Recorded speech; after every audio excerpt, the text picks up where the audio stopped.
Good morning, good afternoon, good evening, and good night, depending on where you are in the world. Much like the British transport system, you wait a long time for one live stream, and then a whole bunch of you come at the same time. And yesterday we did a really good show that I want to encourage everyone to watch, which was Talking Christendom with Dr. Edwards.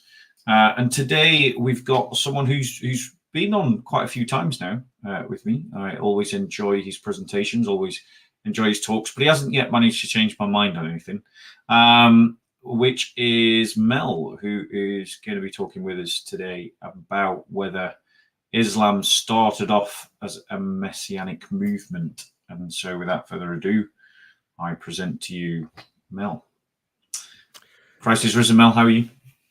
Great. It's great to be back. I don't know how long was the last time I was on your show, but I think this is my third visit to your channel. Yeah, it's your third visit, and I think each time you've come in with a different theory or a different angle, and this is one of the things that's kind of led to my skepticism a little on the whole sort of project that you and Jay work on so much. However, we're going to be discussing that, and we're going to be discussing your latest theory of Islam beginning as a Messianic movement. Is that fair? Is that what you're going to be talking about? Yeah. Can I just come back to you? Sorry, someone's just knocking here. Sorry, just bear with me. Yeah. If you got someone knocking on your door, I'll remove you from the studio, and then that way, if it's something private, it doesn't need to be heard by everybody else. Anyway, guys, so while Mel sorts out whatever he needs to sort out right now, and he is back, so that was nice and easy. Hello. You're on mute.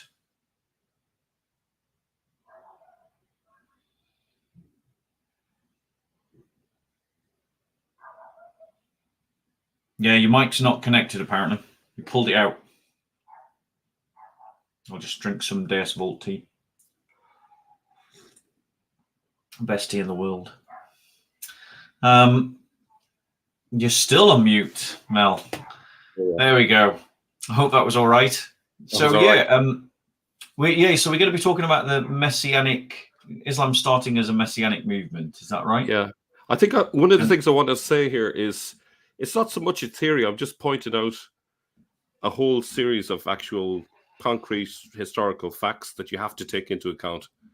So my job isn't really to suggest a theory as such as you have to take into account all of the background. And I just think all of these historical circumstances don't support the whole standard Islamic narrative. Oh, well, of that we definitely do agree. Yeah. So I don't want people to think I'm presenting a theory here. In fact, I suppose in some level, you have to try and make some jab at what it all means, obviously, but it's not really. Yeah. It's not my job really to make a theory. It's just to point out that the evidence is pointing in the opposite direction to what you'd expect, which raises my suspicions. So while you might have suspicions about my ideas, you can imagine I have suspicions about 100 times stronger about the standard Islamic narrative. But so that's kind of the background, just to make it clear. One thing that we can absolutely agree upon is that the sin of Islam, the standard Islamic narrative, is full of holes, to quote a famous Muslim scholar. It's a bit like a sieve, but that's kind of my issue that I always run up with Jay, and we will do a prayer and get started on this properly. But that is kind of like why I always have an issue with these counter narratives that are being offered by yourself, by Lloyd de Jong, by who's the guy about the Petra? What's his name? Dan Gibson, Jay Smith. Is that I don't think that the evidence actually allows you to come to any firm conclusions. To be honest, I think that it's so scant, and for that reason, I sometimes think the counter narratives are also full of holes as well. But yeah, it's definitely a holy place. So now that we've got that out of the way, do you want to start us with something altogether more holy and open us up in a prayer using the psalm, and then we'll get started? Okay. The Lord is my shepherd, I shall not want. He makes me lie down in green pastures. He leads me beside still waters. He restores my soul. He leads me in paths of righteousness for his name's sake. Even though I walk through the valley of the shadow of death, I will fear no evil. For you are with me, your rod and your staff, they comfort me. You prepare a table before me in the presence of my enemies. You anoint my head with oil. My cup overflows. Surely goodness and mercy shall follow me all the days of my life, and I shall dwell in the house of the Lord forever. Amen. Amen. So, I framed this as, did Islam start as a Messianic movement? Would you say that's a fair title, or would you give it another title? I would say it started, it continued, and it still is a Messianic movement at heart. Great. So we've got. I've given it a fair title then.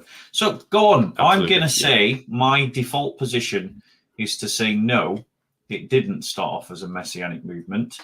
Change my mind, Mel. Do you need to put slides up at all? I couldn't hear that, unfortunately. You just broke up just in the middle of that. Would you mind repeating?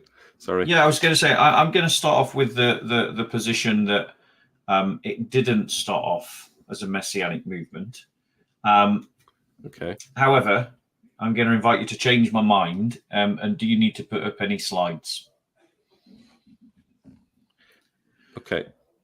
So I don't know if the internet connection is bad, my end or your end, but you broke up just at the end of that. But how about if I start by sharing my slides?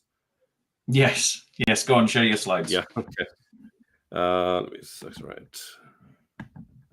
Guys, are you hearing me fine? Put a 1 if you can, and put a 2 if not. Am I breaking up when I talk? 1 if I am not. 2 if I am.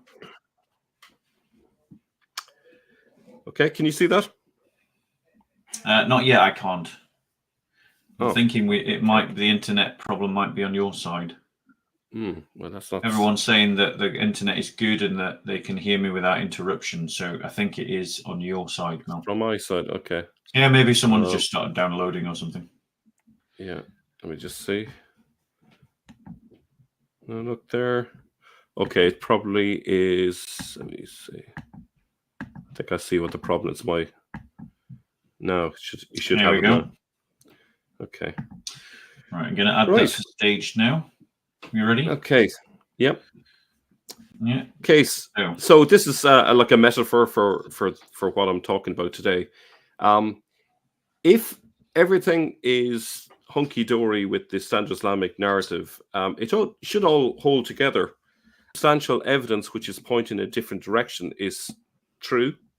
What you would expect is glitches in the matrix, to use a metaphor from a recent movie that I'm sure many of the viewers and the main focus of the talk today is that term that you see there, which I haven't pronounced yet, because an awful lot hangs on that.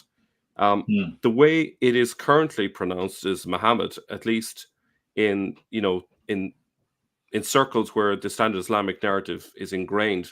But actually, what I'm going to argue is that this can be vocalized in many different ways, and a lot hinges on how it's vocalized. And once it's vocalized as Muhammad, suddenly the true meaning of the term is lost, is not seen, it's kind of hidden. But actually, I'm going to delve into that. So if you look at these variants of the word or name or title, Muhammad, you can see Mahomet, Mahometus, which is the Latin, Mahomet, which you find in French documents, and obviously Muhammad. How could the variants of Muhammad have come from the word Muhammad? Just to let you know, on the PowerPoint, I don't know if you've changed screen, but the PowerPoint has not changed screen. Is that? Oh, it should have 4 boxes on it. Okay, so there we go. Now it has. Right, that's probably not the ideal. Let me just see if I can. I might have to just change some. I'll have to change the options again. I'm sorry, bear with me. It's okay. If you can share it, maybe entire screen might be better. Yeah, but I think you can also share it so that it's directly on screen, and you can change the panels from the screen. Or at least I did that when I presented recently. Yeah, I've tried that before, but unfortunately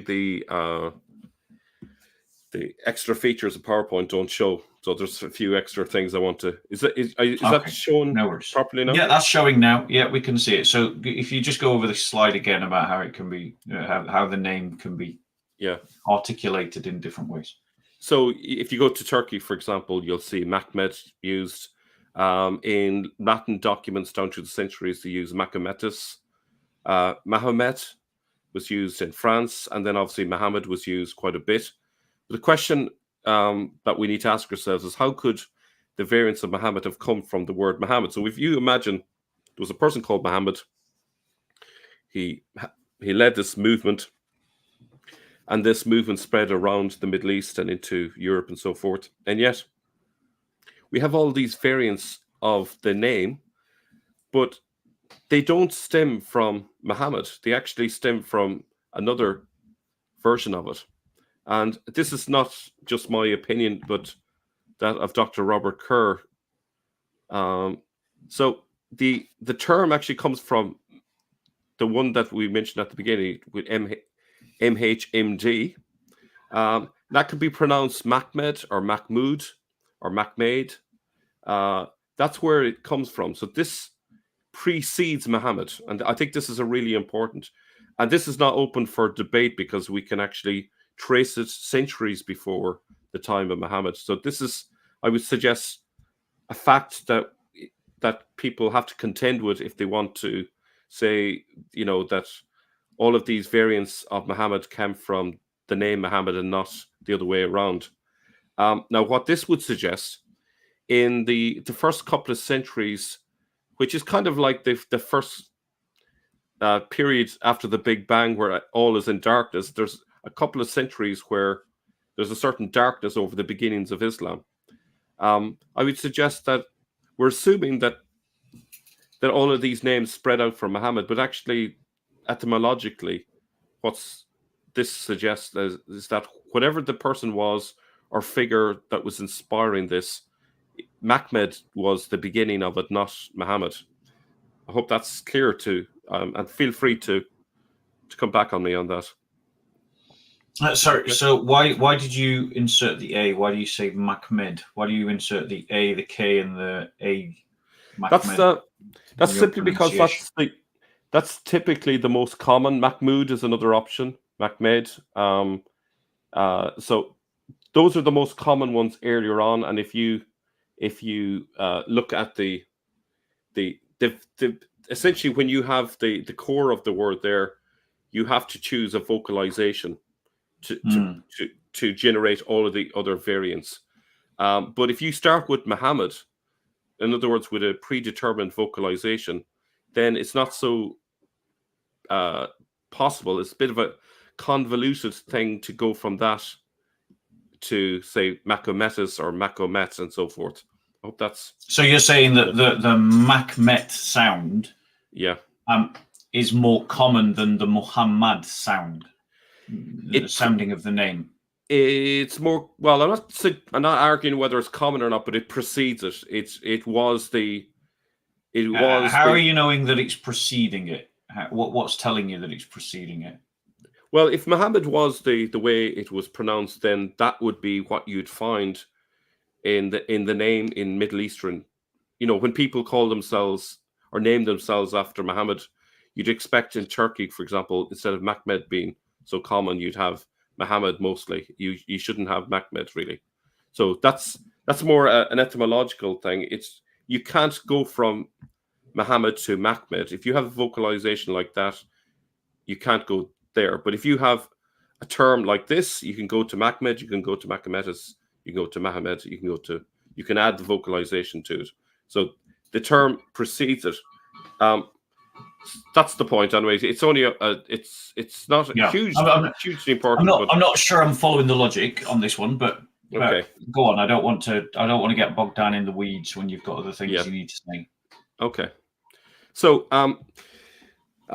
Karl-Heinz Ohlig suggests that Mahmed might go further back to a loan word from Ugaritic, which is a city in ancient Syria.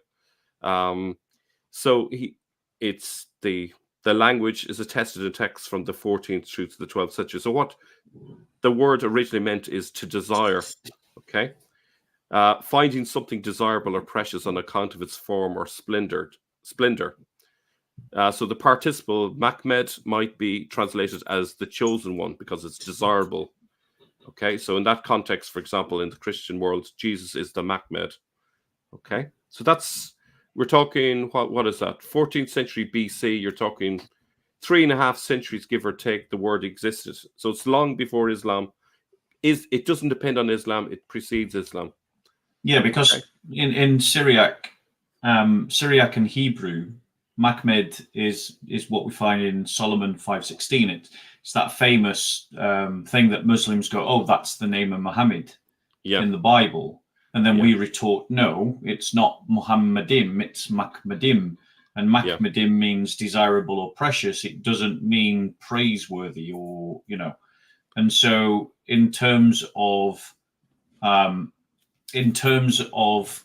Mahmedim being a route to Muhammadim, then I could see how you might make that connection. Well, we'll come to that later, but it's Okay, you got that. Have you got that? Do you cover that there? I will cover that. Song of Solomon 5:16. Yeah. Okay. I will cover that in just a brief moment. It is interesting to note that the later Muslim tradition of the 9th century, contrary to the other current biographies of the Prophet, this according to Ohlig, seem to remember that Muhammad was originally a title and only secondarily a name given to a newly born child. In his book of the major classes, Kitab al-Fabakat al-Kabir, famous Arab scholar Ibn Sa'ad, who died in 845, lists a whole range of titles. So Muhammad, or Mahmed possibly, the blessed praised one, Ahmed, the highly praised one, Hatim, the seal, Hasir, the awakener of the dead. That's something you'd normally associate with Muhammad. Aqib, the last prophet or concluder. Mahi, the redeemer of sins. Again, with the tradition, it's very hard to make the case that Muhammad is a redeemer of sins. The one who's awakened to life, the eraser of sins. All of these, according to Ohlig, all of these are theologically significant names that would fundamentally fit Jesus more easily. Okay. Well, yes, that's if you look true. Certainly the idea of the redeemer and the eraser of sins. Those are certainly ones that would fit. So would fit a Christ more than a prophet. Yeah. So you kind of have to imagine that back in the 9th century, we're kind of seeing back into the early tradition that's not fully visible, but hints at something that maybe you're not aware of in the current tradition. So the key points that Ohlig would make, and I don't necessarily agree with all his point of view, is he sees Islam as coming out of Christianity. I don't fully go with that, as I'll explain later, but there's something there in it. But his key point is Jesus the Messiah was referred to by different terms: Mahmed, servant of God; Abdallah, prophet, messenger; the word, spirit of God. And so the key question is, did the myth of Muhammad stem from a development of ideas about Jesus the Messiah, or was it linked to Jewish expectations of the Mahmed, which is where I lean towards, or a combination of causes, from Christian and Jewish? So a LinkedIn meaning is Baruch or Barak, which means blessed. So blessed is the one who comes in the name of the Lord. It's a clear Messianic reference there. For example, when Jesus comes into Jerusalem on a donkey, they shouted that at him. Now, Mubarak is the equivalent in Arabic, and it's used as an equivalent term for Muhammad. But it's also a term that is used as a messianic title for the Messiah. So it connects for Christians with Jesus as the Messiah. For Jews, it would be a suitable title to give the Messiah as well. So that hints that the origin of this idea around Muhammad is one deeply ingrained in Jewish and Christian traditions around Muhammad. Okay, so let's look that's at Muhammad as a title, not Muhammad the person of Islamic exactly narrative. Yeah, exactly. Yeah.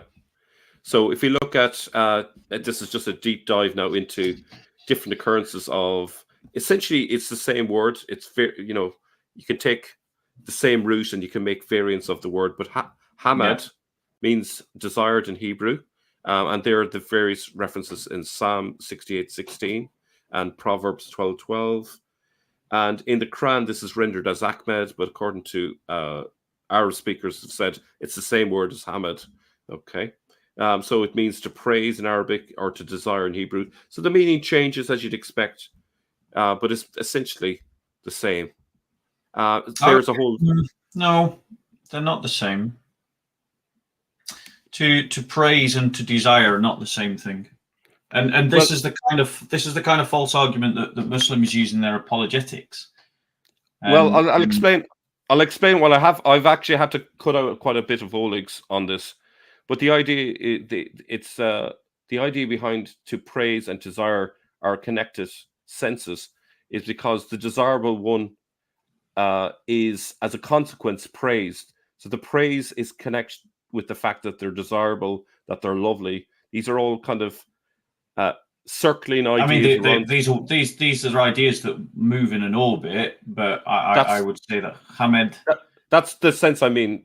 I mean the sense of they convey a kind of collective orbit, as you say, of meanings. They're in an orbit of lexicon, but it's sloppy, Mel, to say that they mean the same and that they're equivalents. Okay, so let's and this lens on, and this actually, I think, this gives credence to the Islamic argument that Muhammad could be found in the Bible. I don't mind if it does or it doesn't, because whatever the truth is whatever the truth is. But the term, if you look at this here, looking at it more extensively. So, for example, the variants of the term, you'll see desire, okay, cute, lovely, something desirable, okay, desired, as we said. If you look in the Arabic, you have desirable and desire and praise. So in the Arabic, you actually do have the very point I'm making. So in Mahmed, it means desire, desirable thing, same as the point I've made. Okay, so Mahmud, desirable, precious thing. So they carry the words. You see, the key thing with these words is they carry a lot of parallel meanings. It's kind of like there are layers of meaning. It's not black and white. It just means desirable or it just means praiseworthy. There's connotations around the word. So if we go back to this, what I was saying about this word desired, Hamad, is similar in sense as praiseworthy. You can see that this is actually contained in the Arabic sense as well. Okay, that's the point. Okay. So we have what part of that you're iffy about? Well, I would want to double check the meanings of these. What I'm conscious of is that this argument, that the argument that you're making, seems to build a bridge to the idea that of the Muslim polemic that Muhammad's name could be found in the Bible. And so I'd be interested to know what your response to that would be. And do you cover that in this presentation? In which case, I can just wait until you get to that slide. Yeah, I do cover. I don't mind saying. Right. In that case, I'll wait until you get to that point in the slide, and I'll stop umming and ahhing and objecting. Okay. Okay. So the passage you mentioned earlier on. So is this the slide where we're going to talk about it, right? Yeah. Okay. So Mahmedim is a messianic term. It was for Jews. It was for Christians. So An example of it is with St. Ambrose, and he interprets Song of Songs as being about Jesus, and so therefore it is it's a messianic term. Here you can see that the meaning means lovely, so you know what we're saying about that orbit of meanings: desirable, the lovely, etc. All of those is to do with a kind of sense that this Mahmed figure, the Messiah, is, you know, just like a superhuman or like an amazing being that, you know, that the Old Testament is completely all about, you know, looking forward to the arrival of the Messiah. Yeah. So the church used the Song of Solomon's allegorically, and you're looking at the writing of the Church Fathers. They're talking allegorically when they're using it. So then I'm not aware of them using, and please do correct me if I'm wrong. They don't use it as a title. They might use it as an adjective and an allegorical sort of poetic form about the relationship between church and our Lord, but I'm not conscious of them using it as a title in the same sense that we might use Emmanuel or the Son of God. Or it's not as well known. Like a lot of the terms that we have in Christianity are borrowed from Judaism. It's not as well known. It's one of the less known messianic titles, but it is a Jewish messianic title. That's certainly the case. Have you got a Jewish source that shows that? Yes, I'll be I'm looking forward to that. Okay. Yeah. Okay, I'll be showing you, for example, a Jewish inscription that follows the death of an exilarch. So, okay, we're going to move on to the Quran. Okay, the Quran is supposed to be about an Arabian prophet, supposedly. Okay. Yeah. This is Saint Murad's take on this. So, if you look at this context, okay, the point here is the Quranic writers, when referring to Mahmed, originally meant Jesus. Okay, so if you look at the text, and those who believed and did righteous deeds and believed in what has been sent down upon Muhammad, this is the truth from the Lord, removed from them their sins. So if you put in the alternative name Jesus instead of this title, it makes perfect sense in that context that it's about Jesus. And the fact that it talks about amended their condition as well fits in with the ideas of Jesus forgiving sins and asking those to follow him. I'm going to be looking at every instance of Mahmed to show you that this fits perfectly with Jesus. So if we take, let me just go back a second.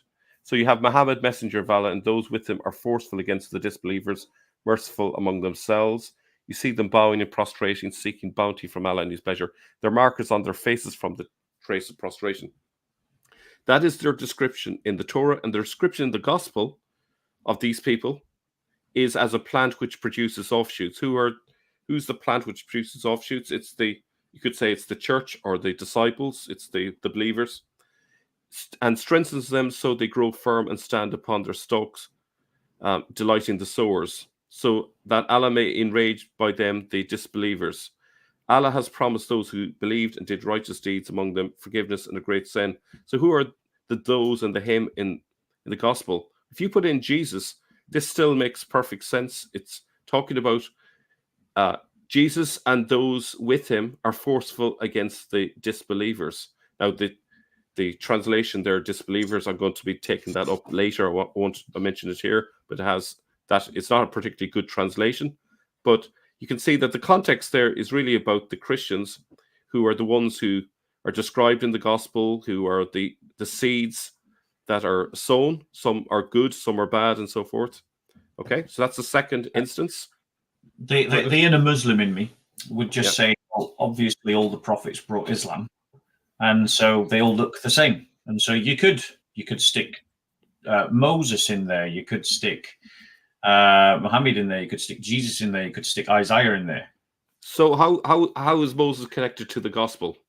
Well, I mean, the moment I threw that in there, I realized it's kind of like, obviously you'd have to drop the gospel bit because the gospel had not been revealed yet. It'd just be in the Torah. Certainly for the Torah part, yeah. So my point is, a Muslim would just say, well, obviously, all the prophets bring Islam. So they all bring in the same religion, and because Jesus brings the gospel, then you find this gospel section. Okay. But though, if it was about Muhammad, following that logic, of my fake believe Muslim, following that logic, then you should have a passage on the Quran, because you got that would make more logical sense. Yeah. Okay, so let me see what this one is. Jesus said, "Indeed, I am the servant of Allah. He has given me the scripture and made me a prophet, and he has made me blessed wherever I am, and has enjoined upon me prayer and zakah as long as I may remain alive." You notice that the term blessed is used here about Jesus. Mubarak is blessed. Okay, as we mentioned, it's a synonym for Muhammad again. Again, I just remind you of Psalms 113:2. This is like a corollary point here. Let's move on to this one. Skipping back. Sorry. Because I want to make sure I understand your argument. So you're saying where it says "me blessed" here, you're saying that is like Mahmedin or one of the Arabic Mubarak adjectives. Yeah. Mubarak. You're saying so Jesus is saying he made me Mubarak. Mm-hmm. Okay. Yeah. Right. Yeah. And in the wider context, if you look at what Muslims use as alternative names for Muhammad, they say Mubarak is the alternative. It's a Messianic term, is what I would argue. Okay. Yeah. So Surah 33:40, Muhammad was not the father of any of your men, but Allah's messenger and seal of the prophets, and Allah was of everything knowing. Now, here we have actually a fake translation into English. That I confirmed this with Murad. The term Makana actually doesn't mean is not. Let me just read this. The Arabic means was not is not. I think I have the correct translation here, but if you go to any Quran translated English, they have Muhammad is not the father of any of your men, but actually the correct translation is was not, which is significant, because if Muhammad is being mentioned, the person of the 7th century in the present tense, but this is referring to Muhammad in the past tense, that's an issue. It's not a massive issue, but it's certainly, it makes more sense that it's a past figure, not a current figure of the 7th century. Okay, and let's just move on from there. Sorry, just before you do, so are you saying that in the blue box is how it is translated? Yeah, sorry, I had forgotten. This is the correct translation, but if you go to most Qurans, like clear, the clear translation of the Quran, that one, or the Sahih International, right? Yeah, you'll find that they have translate it as is not. Is not, yeah. Right. Yes, I can see why that's significant. Yeah, because obviously, if it was not, then we're not talking about a person that's still with us. Yeah, we're talking about a person that's no longer with us. If it is not, then we're talking about a person that is still with us. Yeah, and actually, a number of scholars talk about the story of Zayd and Zainab that follows this passage. Looks very much like an interpolation that's been added as a story to justify why Muhammad is not the father of any men.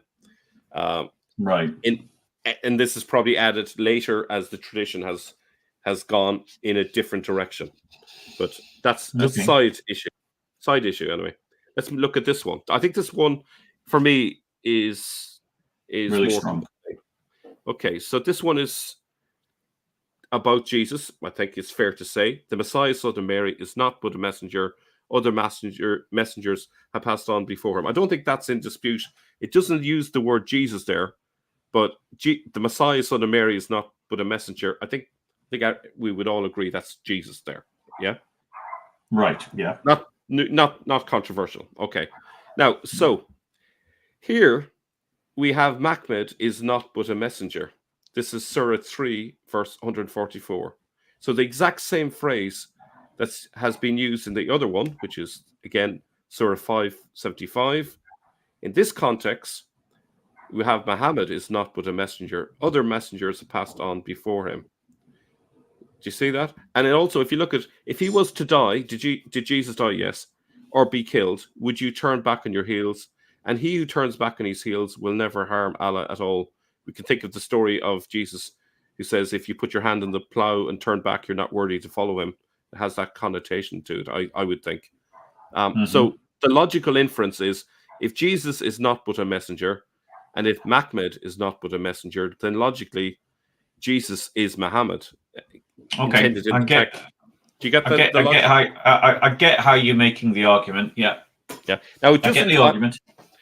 It doesn't mean you could argue, well, okay, maybe Jesus is the Mahmed and maybe Muhammad is the Mahmed. Fine.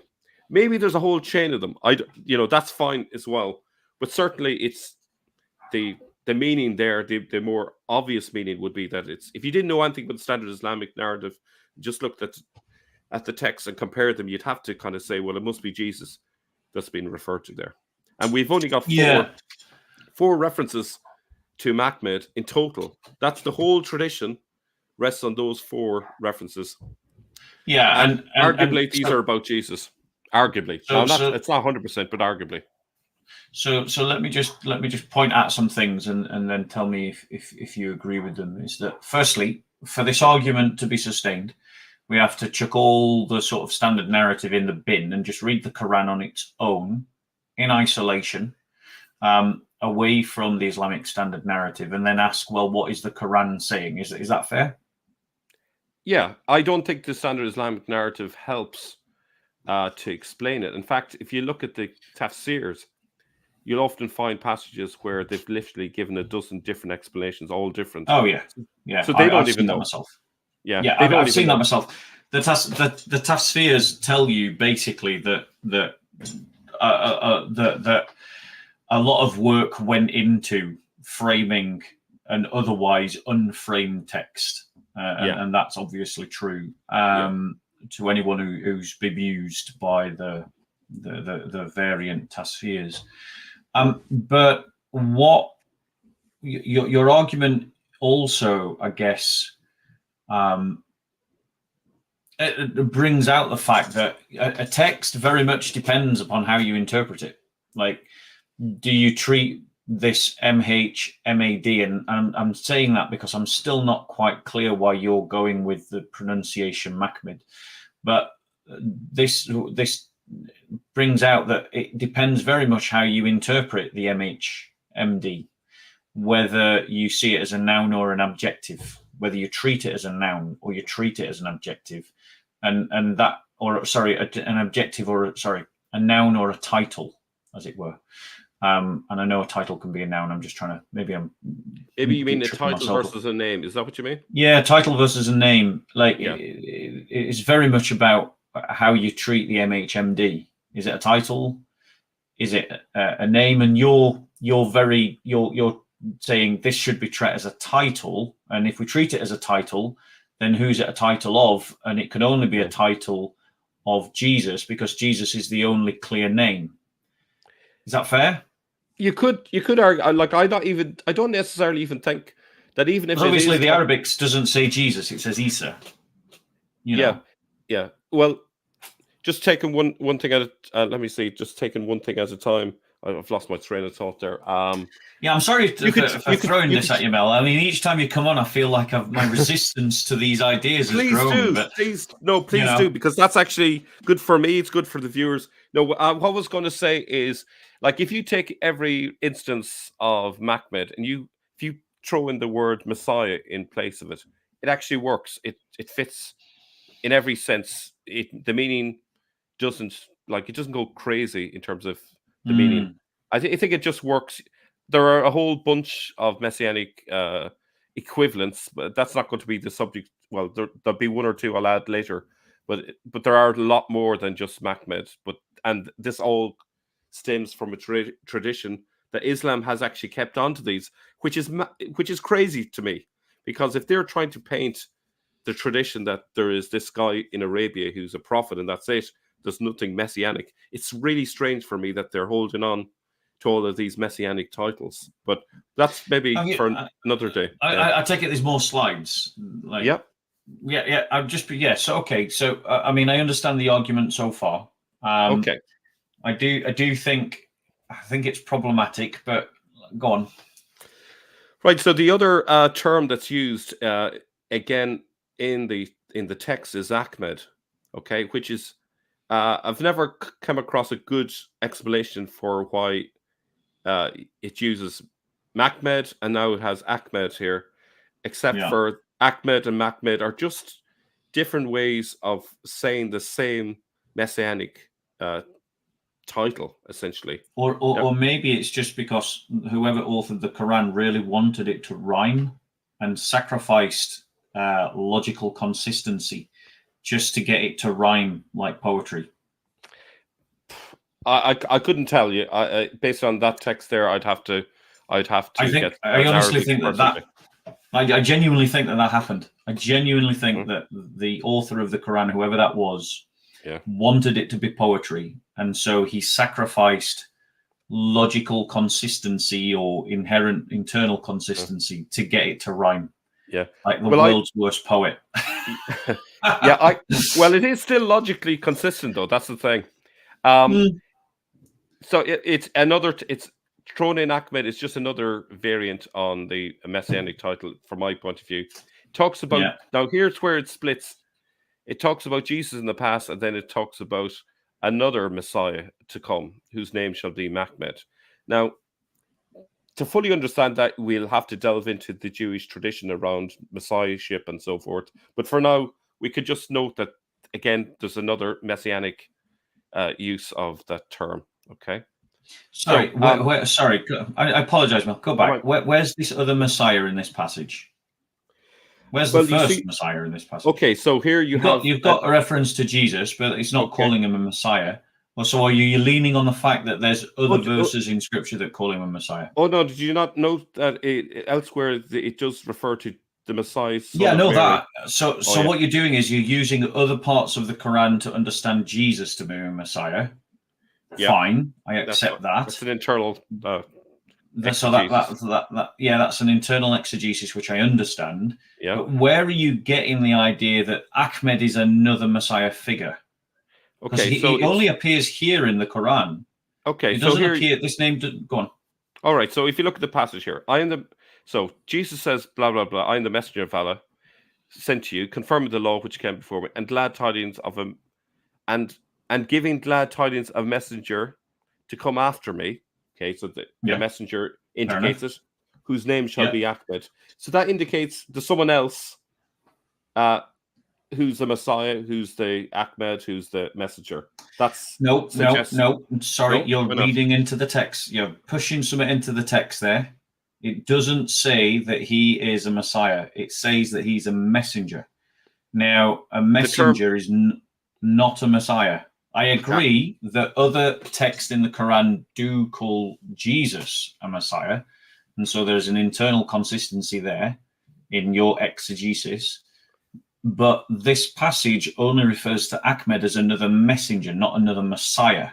Okay, the term, I may have to come back with a whole bunch of quotations from Jewish sources here to make the point, but Ahmed is a messianic title. That's my point. And it's going back to that Mahmed. Yeah, and it's distinct from Jesus here. So it's indicating that there's not one Messiah, but two, at least two, according to their understanding. But you say, so what you're doing is you're using the Jewish. So basically, what you're doing is you're interpreting the Quran from the Jewish tradition. Yeah, you're trying to use the Jewish tradition as a lens by which to interpret the Quran. Well, the terminology comes from there, so I think it's fairly logical. But I think it will make more sense when you. I think it'll make more sense when you see the Jewish inscription later. I think it will make more sense. Hopefully. Okay. Right. Okay. No. It's not that I don't understand what you're doing. Let me tell you what I think you're doing, and you tell me if I'm wrong. Right. Okay. What you're doing is, because you've made a connection between the Arabic terms and the Jewish terms, you're using a Jewish tradition to interpret the Quranic text.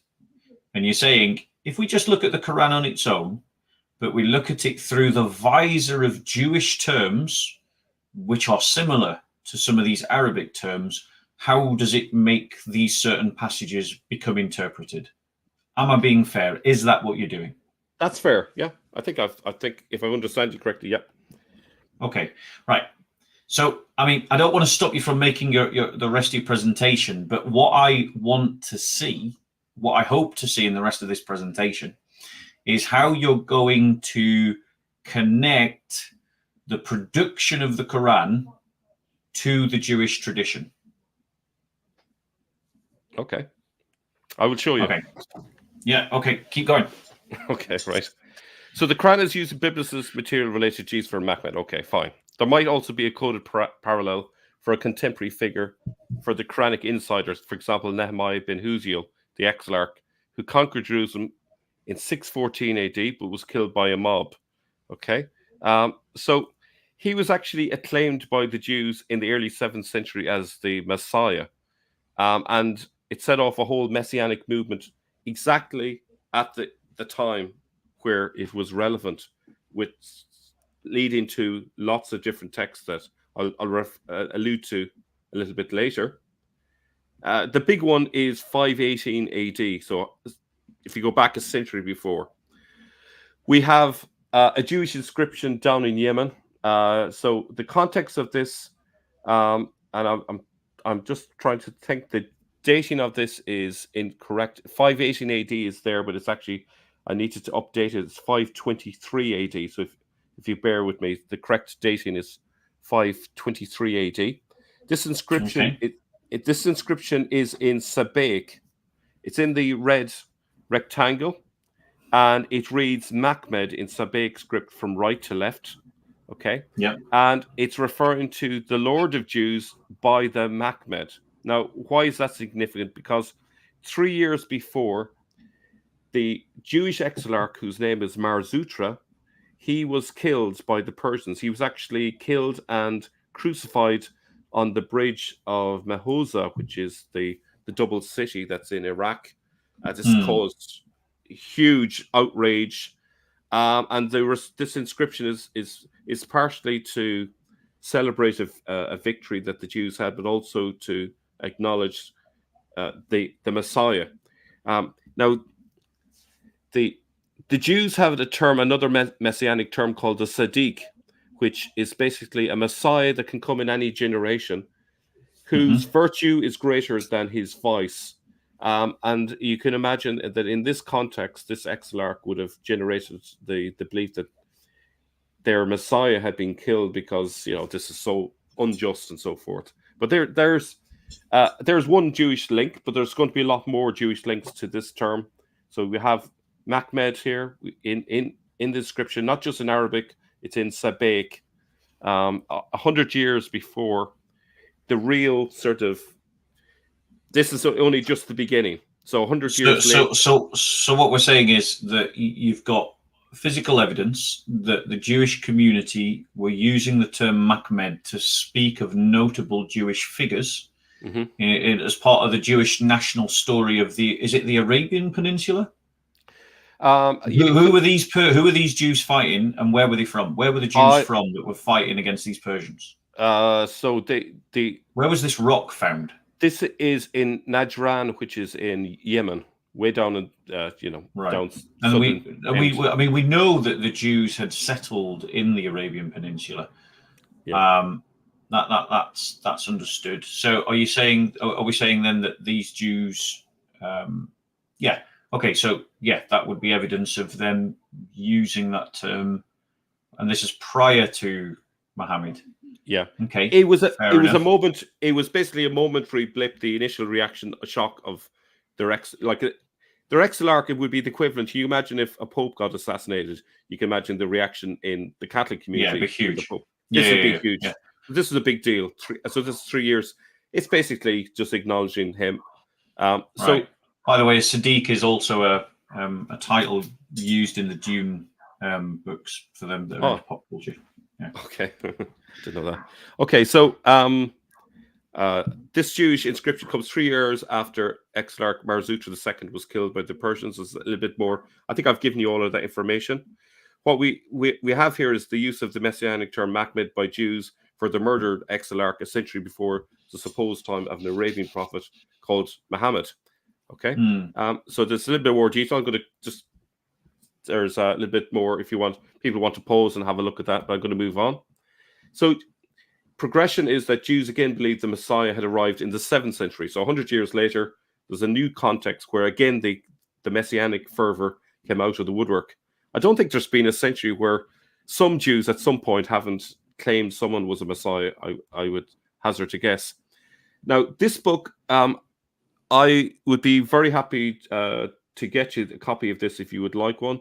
David C. Mitchell. It's a fantastic book, but this goes through the ins and outs of the Jewish thinking about the Messiah. And according to Jewish eschatology, before they had two Messiahs, a Messiah ben David and Messiah ben Joseph. But before the Messiah ben David comes, there would first be a Messiah ben Joseph, who would gather the Jews in Israel, but who would be a suffering servant who would be ultimately killed, and by doing so atone for Israel. Later, Messiah ben David would come as a king. Now, you can see how it's similar to the Christian idea, except they've split the roles of Messiah into two different people, whereas Christians believe Jesus was the Messiah that came as a suffering servant, but who will come a second time as the conquering king. Okay, here are these four Jewish writings which say that Nehemiah ben Huziel was the Messiah. Okay, Messiah Which ben one, Joseph, suffering one or the conquering one? So because it's let me see, because it's focusing on him being killed, it would be ben Joseph, so the suffering one. Okay. All right. So it basically says Messiah ben Joseph will appear, and his name is Nehemiah ben Huziel. Now, these are all written after he got killed, but you can see the way they turn it into a prophecy, but it's backdated. This is very similar to what Islam does, the same sort of thing. They backdate things, but that's a different story. Second one, the Holy One, blessed be he, will produce at that time Messiah ben Joseph. It's pretty much the same. And then it also goes on to say, 40 years before Messiah ben David comes, will come Nehemiah ben Huziel. Now, here it's actually indicating that it believes that after Nehemiah ben Huziel's passing, there will be another Messiah. So there's an expectation of a second Messiah in the same century. So Nehemiah ben Huziel died in 617. So the expectation would be that the second one would, according to this one, should show up in 657 AD. Okay. And this one even tells us that Nehemiah ben Huziel would remain 4 years in Jerusalem, and all Israel will mourn him who was slain. Now, according to David Mitchell, based on the context of the writings, he believes that these were written between 617 and 638 AD. So they're contemporary. You obviously have to be careful with apocalyptic writing because they tend to be quite obscure and so forth. But I think these ones are fairly on the nose in terms of they're identifying the person, Nehemiah ben Huziel, and they're saying that they believe that he was the Messiah ben Joseph. Okay, so if you look at the timing, according to Islam, Muhammad basically started everything in 610 when he first had his revelations, and then it carried on till 632. This is in the same broad time frame. Okay. Yeah. Now, the next. So a little bit more of a Jewish connection. Salman Al-Farsi, a Jewish exilarch, right? This may seem far-fetched, but I'm going to prove the case. After Muhammad, I would probably argue that Salman Al-Farsi is probably up in the top 5 most significant figures in Islam. Like you might have Aisha, Khadijah. I don't know if it's that controversial, but I think he's up there. He's a very significant figure in the Hadiths and the Sirah and so forth. Okay. Now, if it turns out he's a Jewish exilarch, that would certainly support my case that Islam has come out of a Messianic movement in the 7th century, because these sources who talk about Nehemiah ben Huziel, with the exception of the one that talks about 40 years later, the others would expect that his brother, who is actually called Shalom, would be the Messiah ben David, hopefully at least. Okay, so the brothers, do you have two brothers who were both exilarchs or in the early part of the 7th century? Okay, now I'm going to refer to the standard Islamic narrative just to show you what they think of this guy. So we're entering into sin right now. We're into sin. So this is sin, just to be clear. So I'm going to just focus on the bit here, which is in purple, just to kind of give you an idea. So Salman had a knowledge of both the Christian scriptures and the Quran, in addition to his earlier knowledge of the Zoroastrian religion. Salman, in fact, translated parts of the Quran into Persian during the lifetime of the Prophet. He was thus the first person to translate the Quran into a foreign language. Now, I suppose the main thing I would draw out of that is they're not saying he's Jewish. They're saying he's anything but Jewish. He's a Muslim or a Christian or Zoroastrian, depending on what stage in his life. But he's very knowledgeable. He knows all these languages. He's really good. He's a good translator. You can see there, Salman is stuffed with knowledge and wisdom, like an ocean that does not dry up. Okay, so that's what they think about him. I would argue that this is based on a nugget of truth, but they have pushed the story away from the part that they don't want people to know about, particularly the Jewish connection, because this would destroy the narrative in a big way. Okay, what I'm looking for is a strong Jewish connection now then. Okay, so I just want you to note the similarity, and this part you may struggle to accept here. There's a very strong similarity between Pharisee and Farsi. Some scholars, for example, scholar Thomas Walter Manson and Talmud expert Louis Finkelstein, suggest that Pharisee derived from the Aramaic words Parsa or Parsa, meaning Persian or Persianizer, based on the demonym Parsi, meaning Persian. So that these two words are not just similar, they're linked. They have a connotation of Persian or Persianizer. Okay? Now, that obviously goes against a lot of scholarship that says, no, there's a different meaning, that's fine. Leave that for the moment. This part is not particularly important. I might suggest to you that maybe the reason why the Jews use Pharisees is because there was a period when the Jews were in Persian territories. Okay, like for example, in the Babylonian times, the kingdoms, the borders and so forth between Iraq and Iran, varied quite a bit. Perhaps it's got to do with that connection.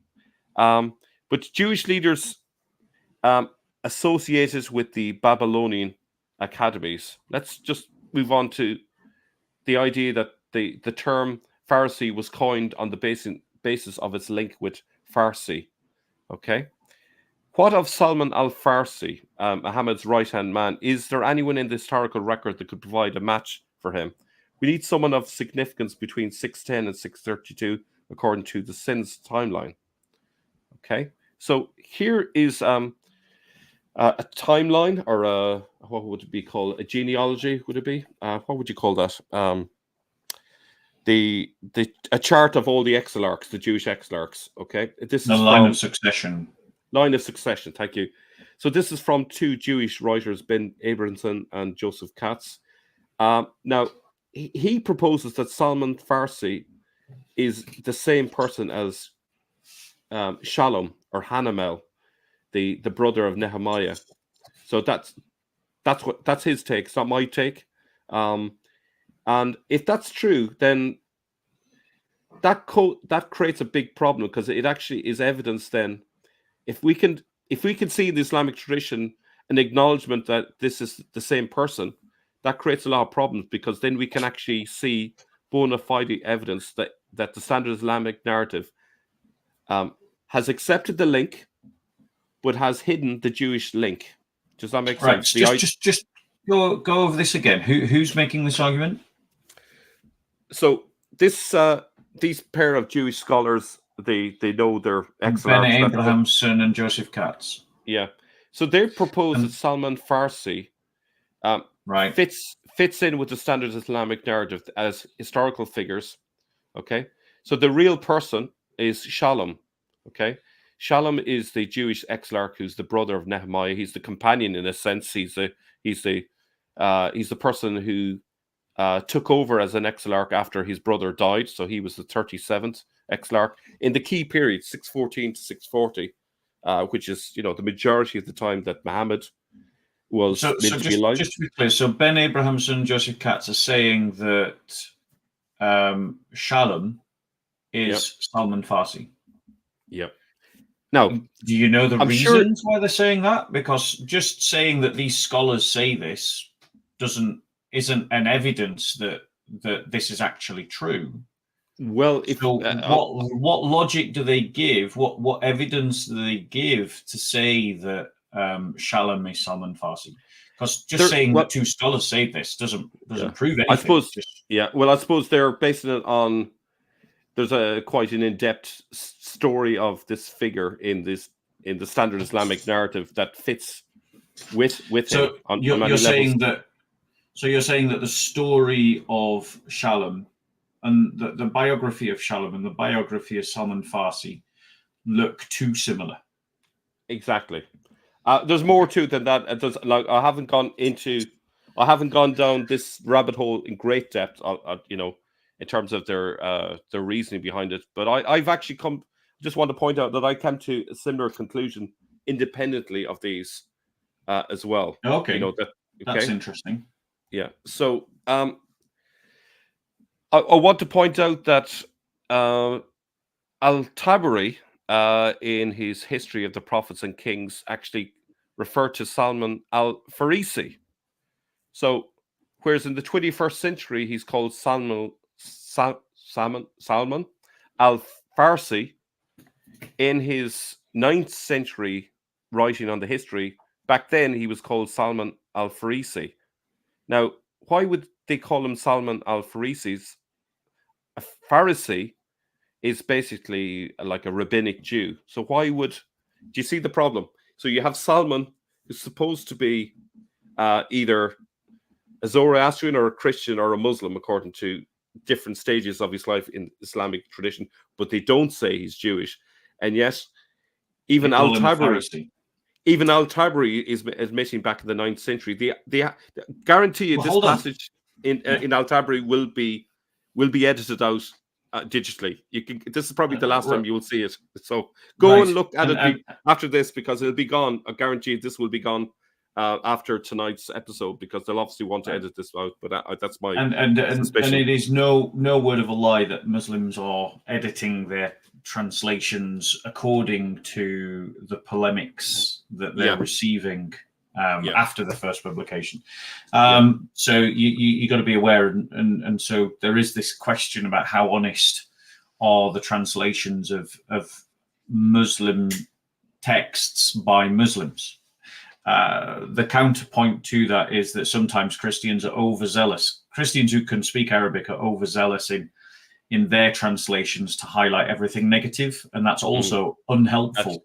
What we need are just accurate translations. We don't need translations that are trying to be too polemical if Christians are doing it, or too apologetic if Muslims are doing it.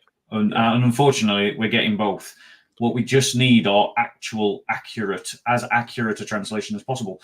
But here's my point, Mel. Earlier in your presentation, you work on a hypothesis that Farsi in Persian and Farsi in Hebrew are synonymous, are connected, right? But that seemed to me like an assertion.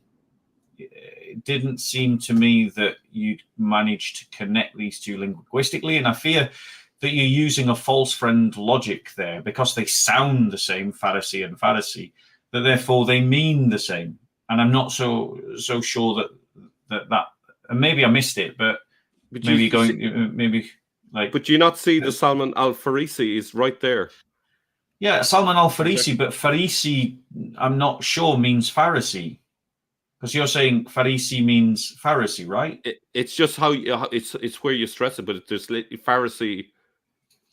It's the same. It's the same word. But this is a Persian name. Salman Al-Farsi is a Persian name, right? Essentially Al-Farsi means Pharisee. Is how I would take it. But I guess my point is why are we talking about a Persian figure here? Here he's called Al-Farsi or Al-Farisi. Yeah, whoever he is, whatever Al-Farisi means. Is he someone who grew up in Persia? Yeah, I would suggest it's got nothing to do with Is he a Persian? No, did he grow up in Persia? Right, where's he from? He's a Jewish exilarch. No, hold on. It's referring to no. No, that's going off what those two scholars said. The two scholars have asserted. Go back a slide. Right. So we've got actually Shalom. Yeah. Shalom. Al-Tabri is saying this, you see.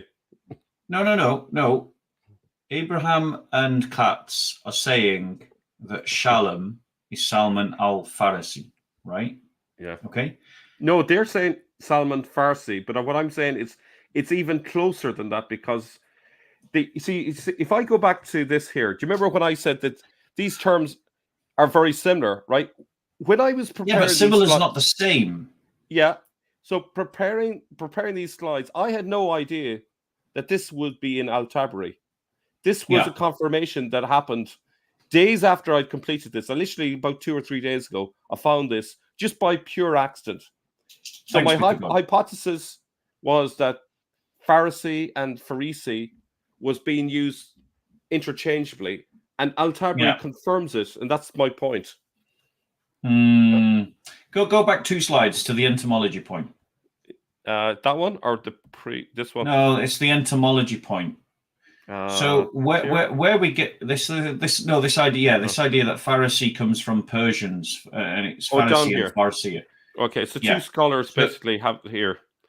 Who's making this argument? Okay, the scholar Thomas Walter Manson and Talmud expert Louis Finkelstein suggest that Pharisee, so you see Pharisee, derives from the Aramaic words Parsa, meaning Persian or Persianizer. Now, when it comes into the Christian tradition, the meaning that became applied to it was the separated ones. We're all familiar with that as the meaning. But that's a lot of that has got to do with because of the nature of their rituals, because they separated. So I'm sure that meaning came later. Yeah. But the original because the Pharisee movement emerged. It didn't emerge. The Pharisee movement, unless I've got my history totally wrong, and I am open to correction on this because I'm not 100% sure, but the Pharisee movement emerged into intertestamental period after out of the Hasmoneans, after the Maccabees revolt. So they were revolting against the Greek tetrarchs. They're revolting against the Greek empires. And the Pharisees grew out of the Hasmonean dynasty and in the intertestamental period. And so this connection, like, it's a stretch because, like, the Persian Empire has been dead for centuries by this point.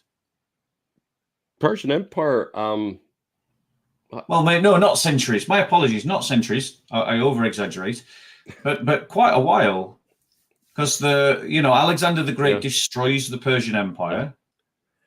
No, wait. No, I'm getting it wrong again. Hold on 1 second. Let me just get this right.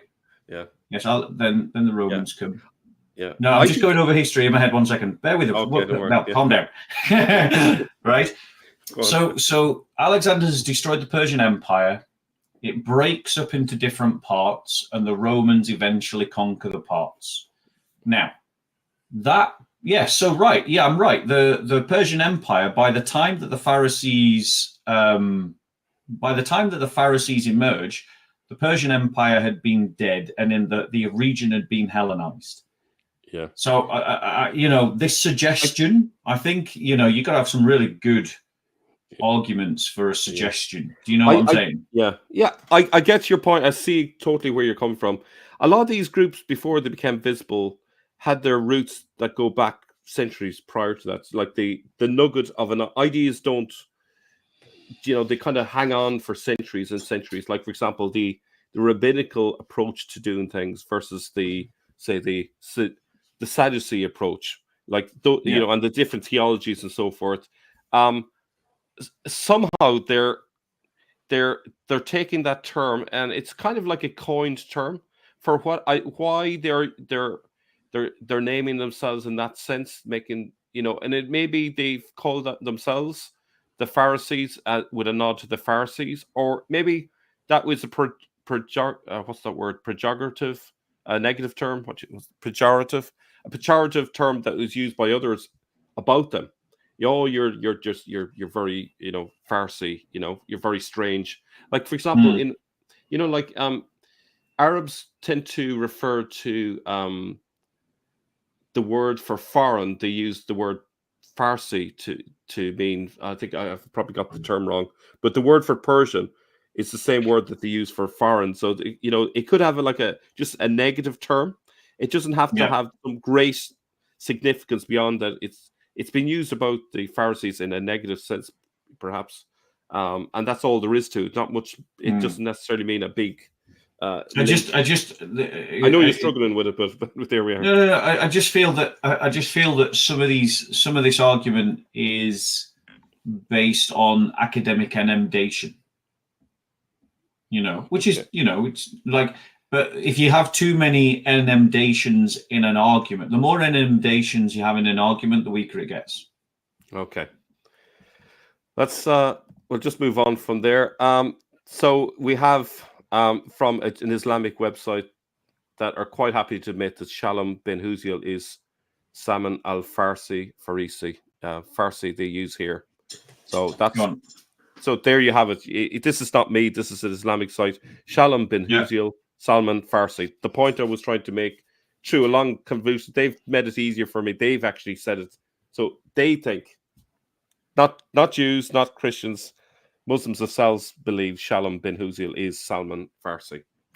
So, okay, let me read that. Yeah. Yeah.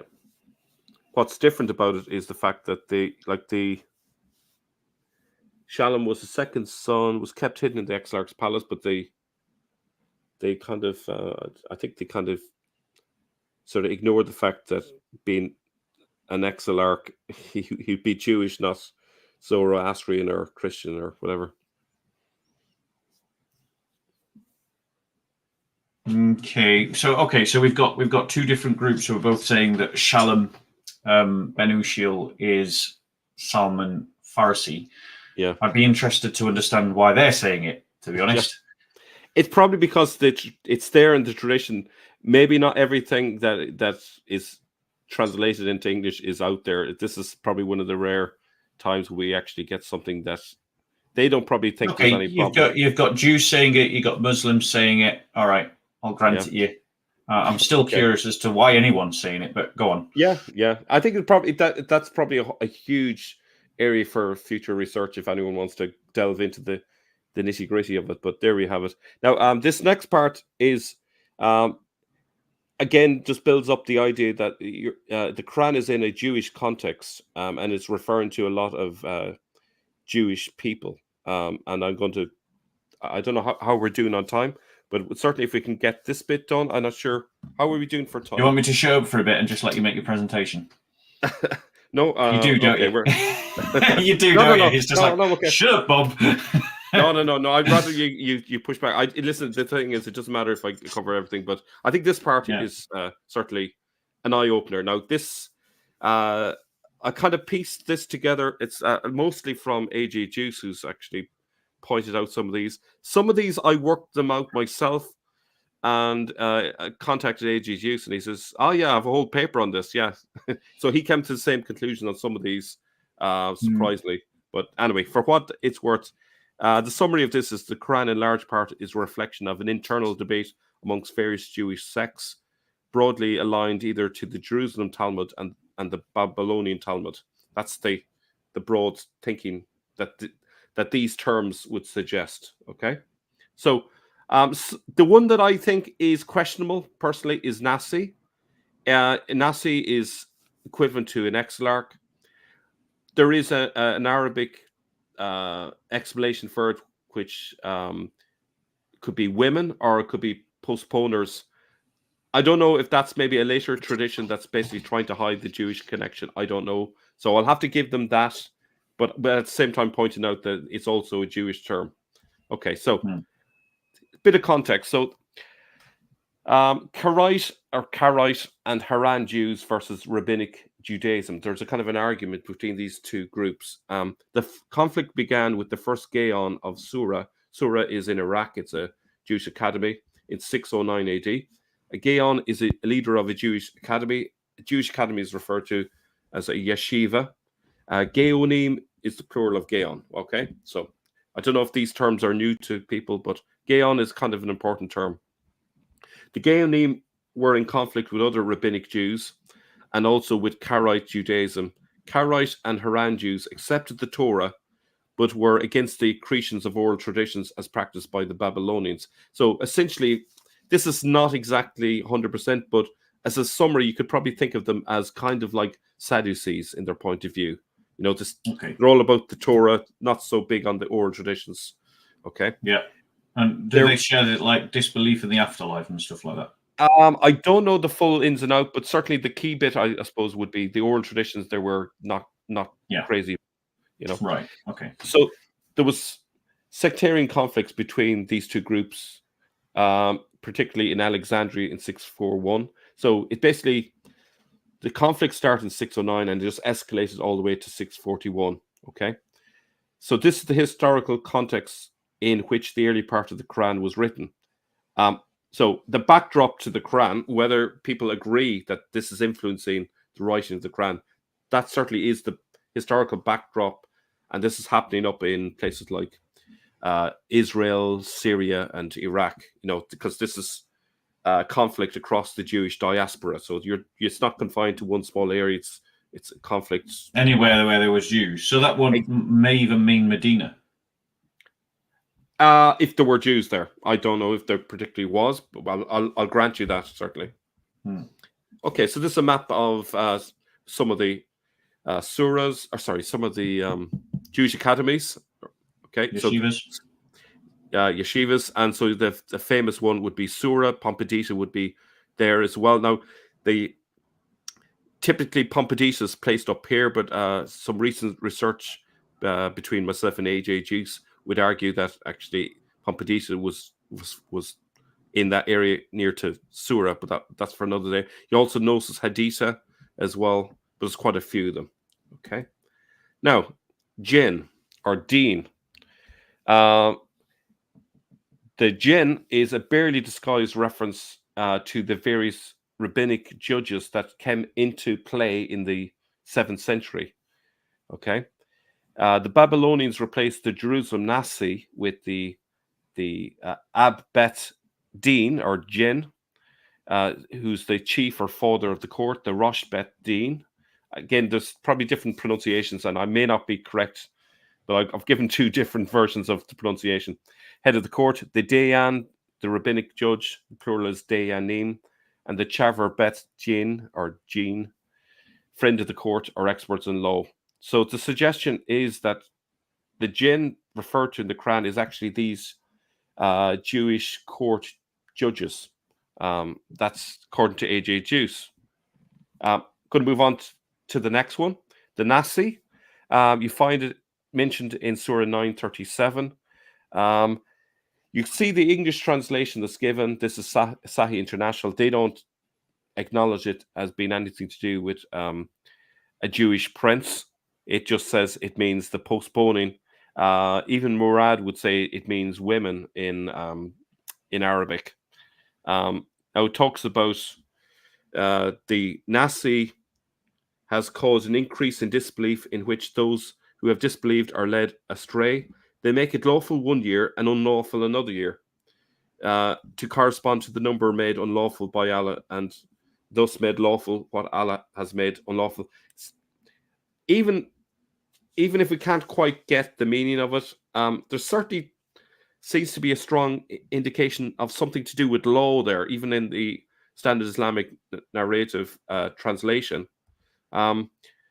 We can only imagine what this text looked like originally. Obviously, it's been edited over time, but given the historical context, we could venture to say that the removal of the Nasi, which happened at this time, and he's replacing with multiple jinn, making some things lawful one year and unlawful the next, is a recipe for chaos. And this seems to be what the text is alluding to, and maybe what the person is giving out about. give us back our nasi. These jinn are just making things up as they go along, and they keep changing the laws and so forth. That seems to be a possible explanation of it. Okay, I have to point out what Islam says is about calendars. Now, if I'm wrong, perhaps their explanation is correct. I'm suggesting that there's a different meaning here. Kafir is a very interesting one. It means the coverers. Okay, it occurs 491 times in the Quran. The argument is that the rabbinic Jews linked with the Babylonian Talmud are covering up the meaning of the Torah with their oral traditions. Hence, they are nicknamed the coverers. Odin Lafontaine also would agree with the idea that kafir is about the rabbinic Jews. It's not just AJ Jews, not just me. And there are other scholars who would take that meaning as well. The term is often wrongly translated as infidels. So if you actually go to so you're saying that in Arabic etymology, the word kufar should, if it was being accurately translated, be translated as coverer. Yeah, you can actually look up an Arabic dictionary. It doesn't have any sense of infidel. Yeah. Right. And so what would be the Arabic for infidel then? God knows, I don't know, but it's not kufar. Well, the next time you make this presentation, I will find out for you. If you find that out and put that in, it would make your presentation stronger at this point. Okay, no problem. Talut is a part of a rhyming pair with Jalut, Galut.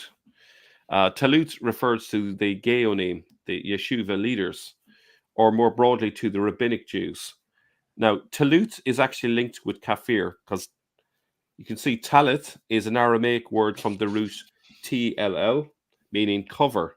So it's linked with kafir. In Talmudic times, this already referred to the Jewish prayer shawl. As such, it is a variant of kafir, the coverers.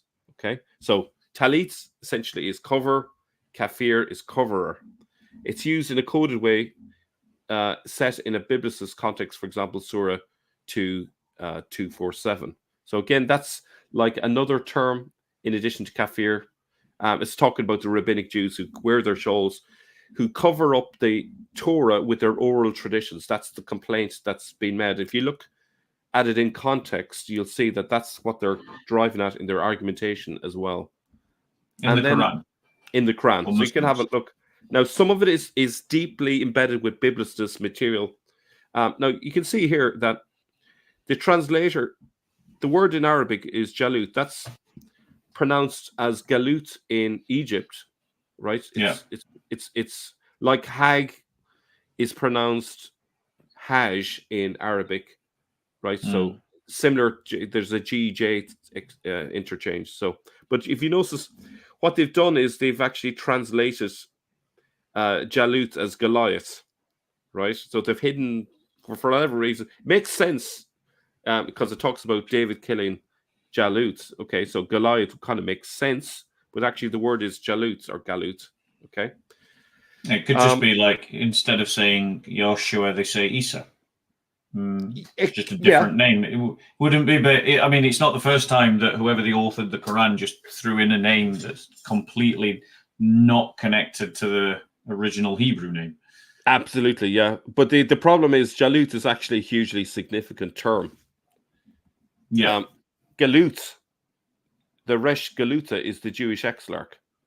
So we can see all the different variations of it there. Rosh HaGola in Hebrew, Resh Galuta in Aramaic, Ras al-Galut in Arabic, and in the Quranic Arabic, it's changed to Jalut. Okay, it's pronounced Galut, as I mentioned, in Egyptian Arabic. In Ireland, we often say Galut. I don't know how it's got into the common lexicon meanings, like an idiot and so on. But I think it might be from movies or something. So what does galut mean in these examples? Reish galut, ras al galut. What's galut here? So galut means you got me. The head of the so people who are the exiles, the the head of the exiles. So Galut means the exiles. So Resh Galut or Resh Galuta would be the Jewish the ruler exile. of the exile. Yeah. So the Jewish person is in charge of all the diaspora. Okay, it's a very specific term. Okay, in an area. Well, the diaspora is spread all over. The Galut traditionally, so I guess it would be many Galut. Sorry, say that again. Sorry, I guess what I'm asking now, were there many Galut, or was there one for diaspora? There'd be one at a time. So one of the Galuts would have been... It's like a prince of the exiled Jews, as it were. Exactly, yeah. And a related one is Nasi. Now, there's part of this story that I don't get. I don't know how the Nasi fitted in with the Exilarch. They seem to be two separate people. I haven't fully got there on that, so that's my area I need to work on. But I don't think a lot of scholars have fully understood that. It's kind of lost to history a little bit. Have you spoken to any Jewish historians? Only in the sense of reading their academic papers at this stage that I can think of, but I will probably follow up. Yeah, it's probably something I need to look at. Yeah, you should probably Jewish historians on some of this point. Yeah, definitely. Now, just to kind of support that, even Al-Tabari confirms this, the Rash al-Jalut is the Exilarch. Now, the text that's there, I'm not sure, this bit that's in red, I'm not sure where I got it. It might be AJ Juice referring to the fact that Al-Tabari mentions the Rash al-Jalut, but the passage down the left is what I was able to get, where you see multiple reference to the Rash. Al-Mukhtar proceeded to the bridges of Rash al-Jalut. So there you have the bridges of the Exilarch. So it's actually, in context, it's talking about a battle in Iraq. It fits in with where the Exilarch was at that time. So that's from Al-Tabari. So you have the term Jalut, as it's found in the Quran, being referred to explicitly to refer to the Exilarch by Al-Tabari in the 9th century. Okay, so I think that's a pretty firm connection. So Talut, the rabbinic Jews, Galut is the Exilarch. Now this one, this one is maybe this one. Well, I'd be interested to see how you take this one. So this, you're going to have to maybe stretch your credibility on this one, maybe. But anyway, let's go with it and see. Surah 83:7. Those who stent contains a passage that is believed to be a prison in hell, Sigun.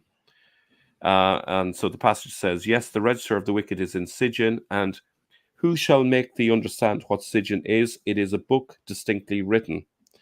The counterpart of the Sigun is explained only a few verses later. I think these Quranic verses may be incorrect. I think 83:17. It might be 83:18 or 19. So just bear that in mind if you're looking for this. Okay. Yeah. Believed to be an apartment in paradise, Ilun. But the register of the righteous is in Ilun. So you can see there's a parallel between these two places. And who shall make thee understand what Ilun is? A book distinctly written, the angels draw nigh unto God attest it. So you have this, the register of the wicked is in Sigun. The register of the righteous, the good people, is in Ilun. So who's Ilun, or who or what or where is Sigun and Ilun? That's the question. Sigun, doesn't Elysium, sorry, I know this is a random comment, but isn't Elysium a Greek term for paradise?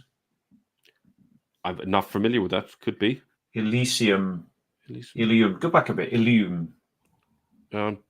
Elysium.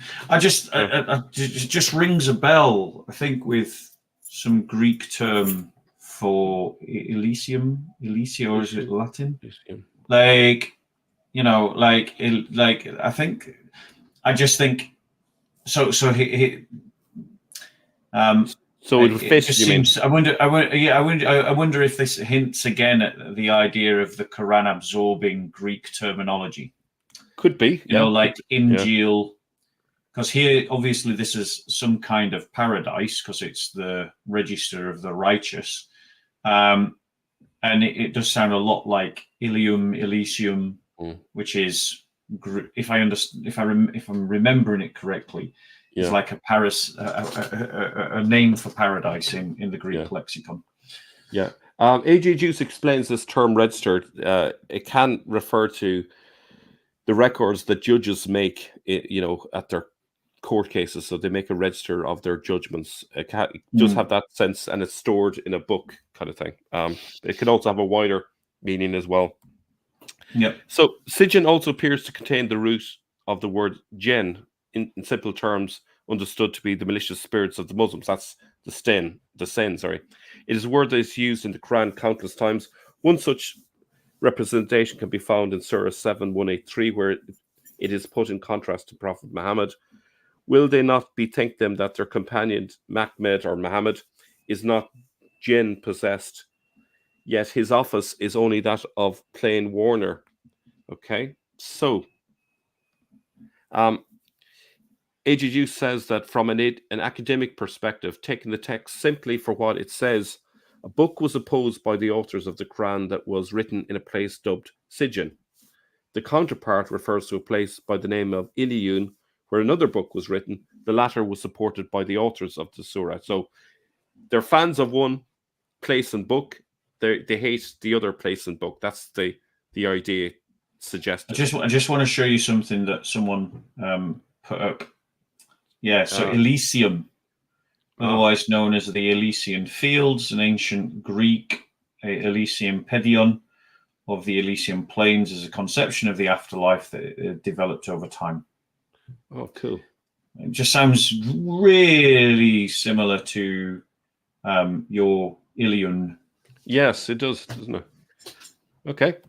So, in conclusion, this is what A.J. Juice determines, is that Ilun comes from Ilia, the Arabic form of Alia, which is Jerusalem, named so by the Emperor Hadrian. Thus, we can reduce the second part of the riddle without addressing other linguistic possibilities.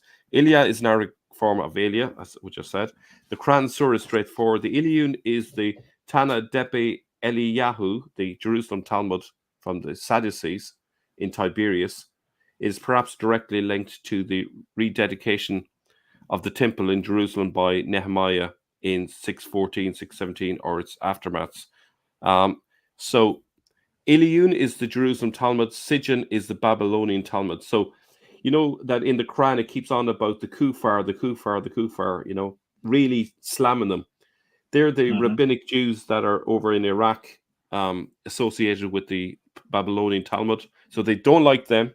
But the one that they do like is on the western side, which is associated with the Jerusalem Talmud. So that's the meaning. I think it's a plausible meaning, that it's really expressing that conflict that was happening in the early 7th century between two Jewish groups. One want to go back to just the Torah alone without the oral additions, the oral traditions, onto it. And then there's the other group over in Babylonia, or over in the areas of Iraq associated with the Babylonian Talmud. So that's kind of, in a nutshell, the register of the wicked is in Babylon according to the Ilun, whereas the Sigun are saying no, the register of the wicked is in Jerusalem. So that's the idea. Right. Now, I don't know how you're doing for time. Have you got time for one other little bit? You okay to keep going? 20 more minutes. Brilliant. Okay.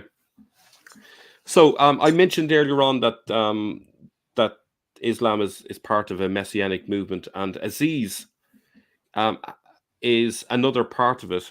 Aziz has a very similar meaning to Mahmed. It has the meaning strong, and if you ask most Arab speakers, they'll say it means strong, but it also has this sense of the desirable, the praiseworthy, all those terms that we've seen for Mahmed. Now, if we look at this passage, it's from Surah 9:30, and I've highlighted the text in Arabic there. It as it currently stands with the Quran that we have today, it says Uzair, okay? And then the translation that is given based on Uzair is, the Jews say Ezra is the son of Allah, while the Christians say the Messiah is the son of Allah. All right. The first problem, and I'm sure you've probably dealt with people in the park about this, is Jews never believed that Ezra was the son of God. Would that be fair to say? Yeah, the Jews don't make this sense. Not in the way that the Quran makes the claim, because the Quran is correlating. The Jews say Ezra is the son of Allah, and it's correlating it to the Christian claim that the Messiah is the son of Allah, which those are very different statements depending on which theology you're following.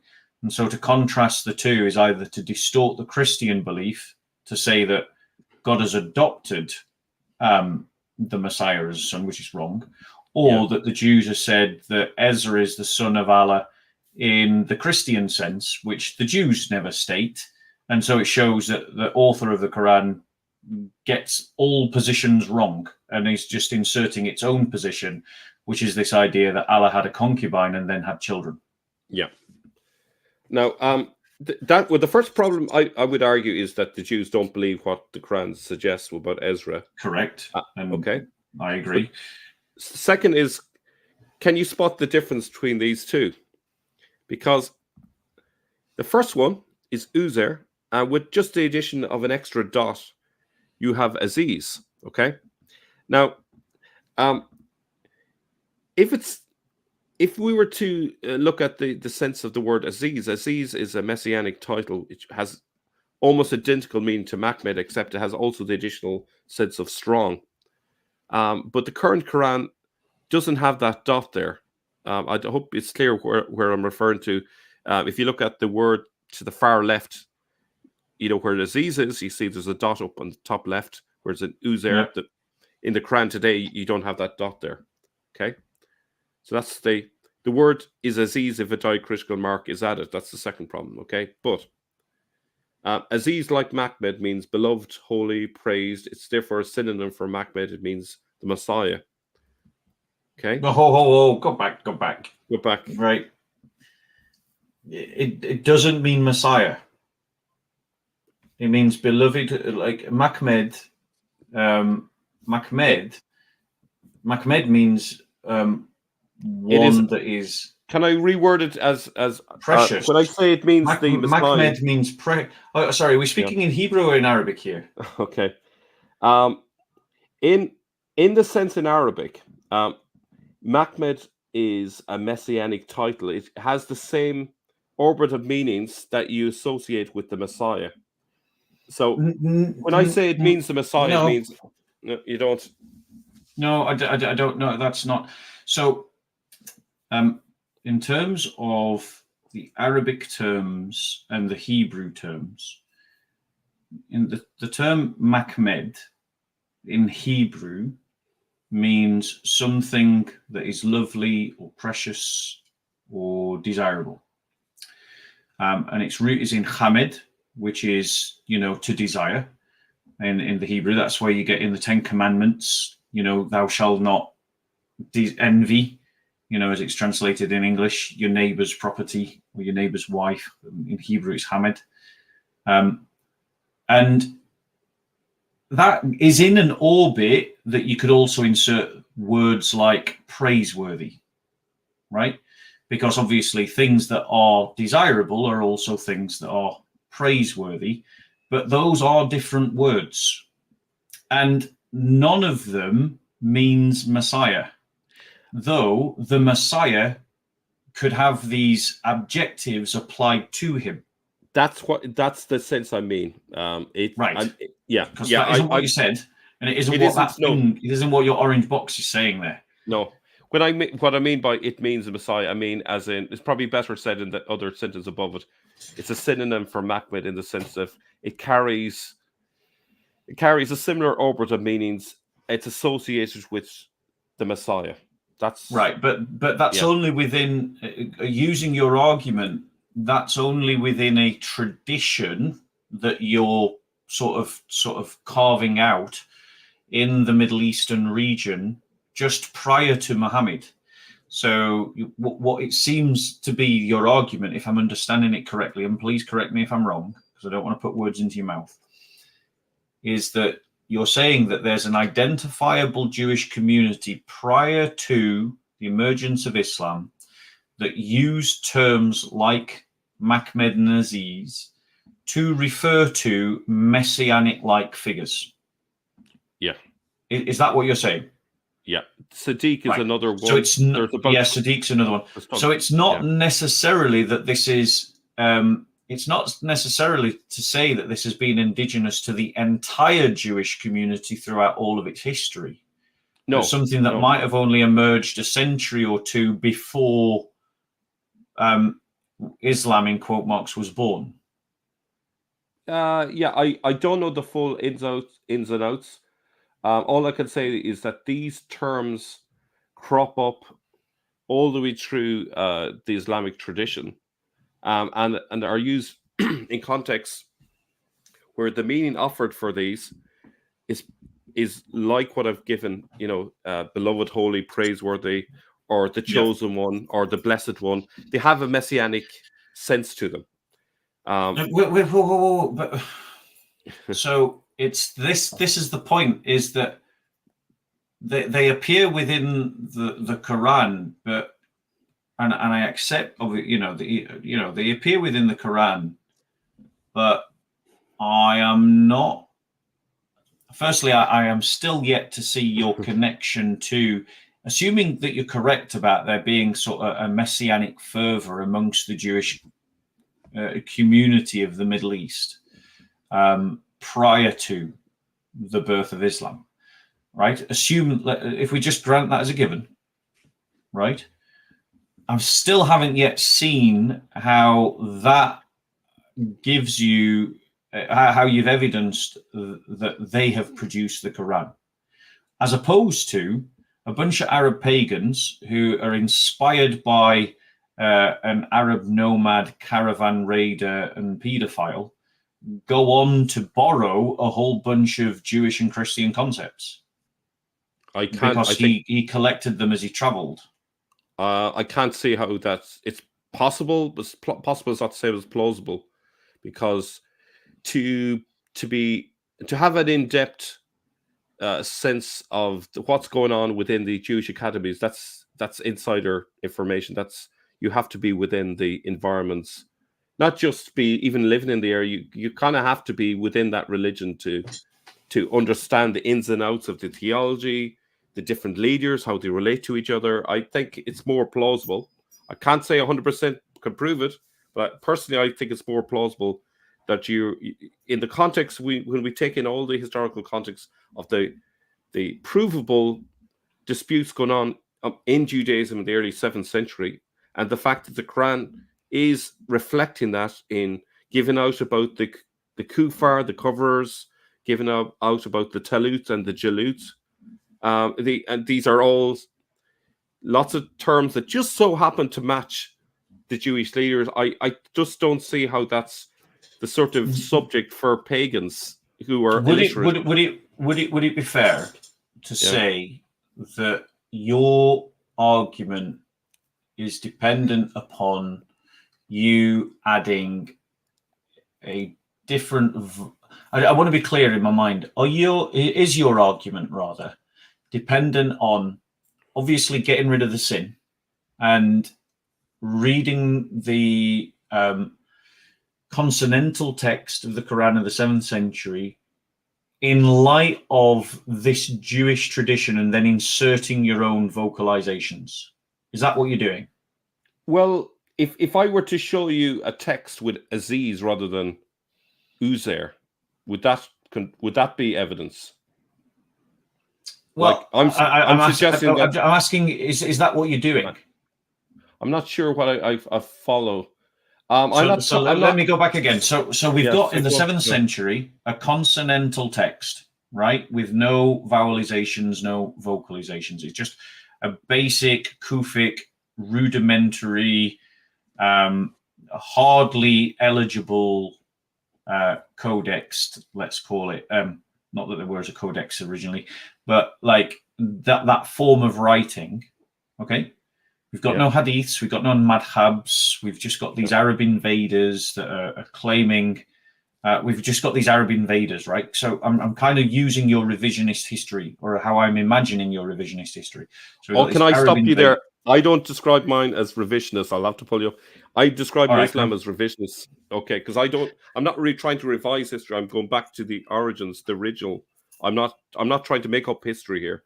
I'm just trying to point out what the history is, what the facts are telling us, and the possibilities. I don't want to get bogged down in the term revisionist, but I think it is fair to say that the exercise that you're practicing could be described as revisionist, even if you object to it, right? Which is fine.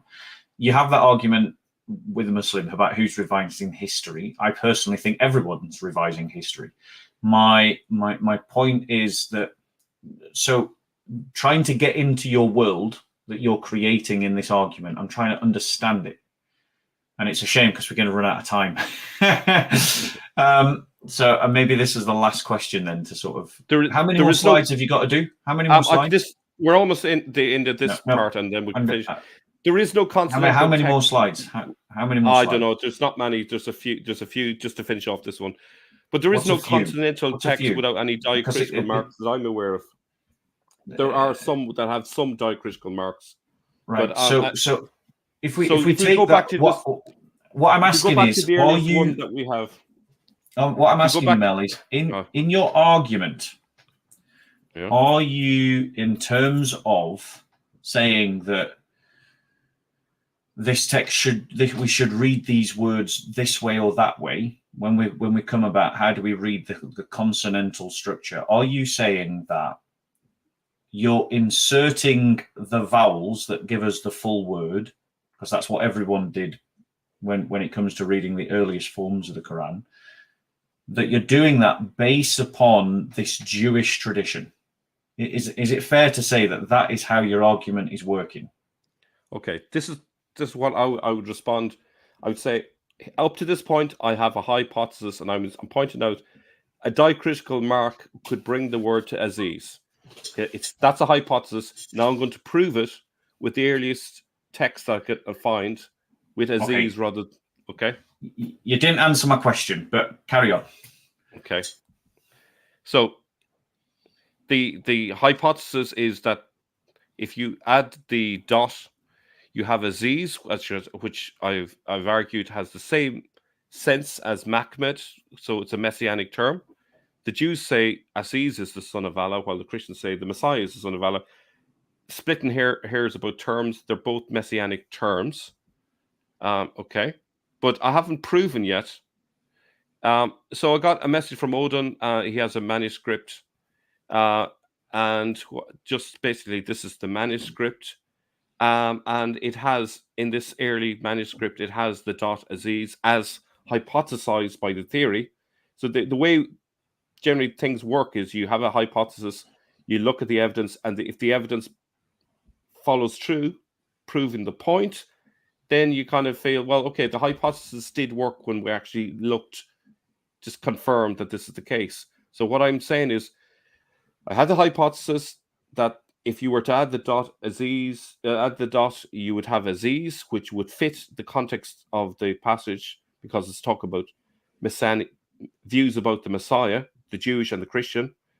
Turns out that there is an early manuscript with the dot making Aziz, so there's no issue with Uzair and Ezra and all of that. It actually had a much simpler meaning, which is about the Messiah.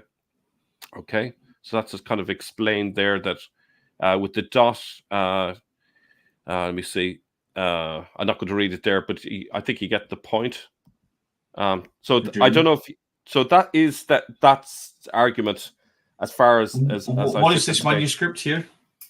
Let's go back and show you. What's the name of this manuscript? So it's called Manuscript Wettstein II, 1913. According to Odin Lafontaine, it's one of the oldest and most complete manuscripts containing approximately 85% of the Quran. The manuscript. Does Dan Gibson, is it Dan? No, who am I thinking of? The guy who wrote, who's just Quranic variants.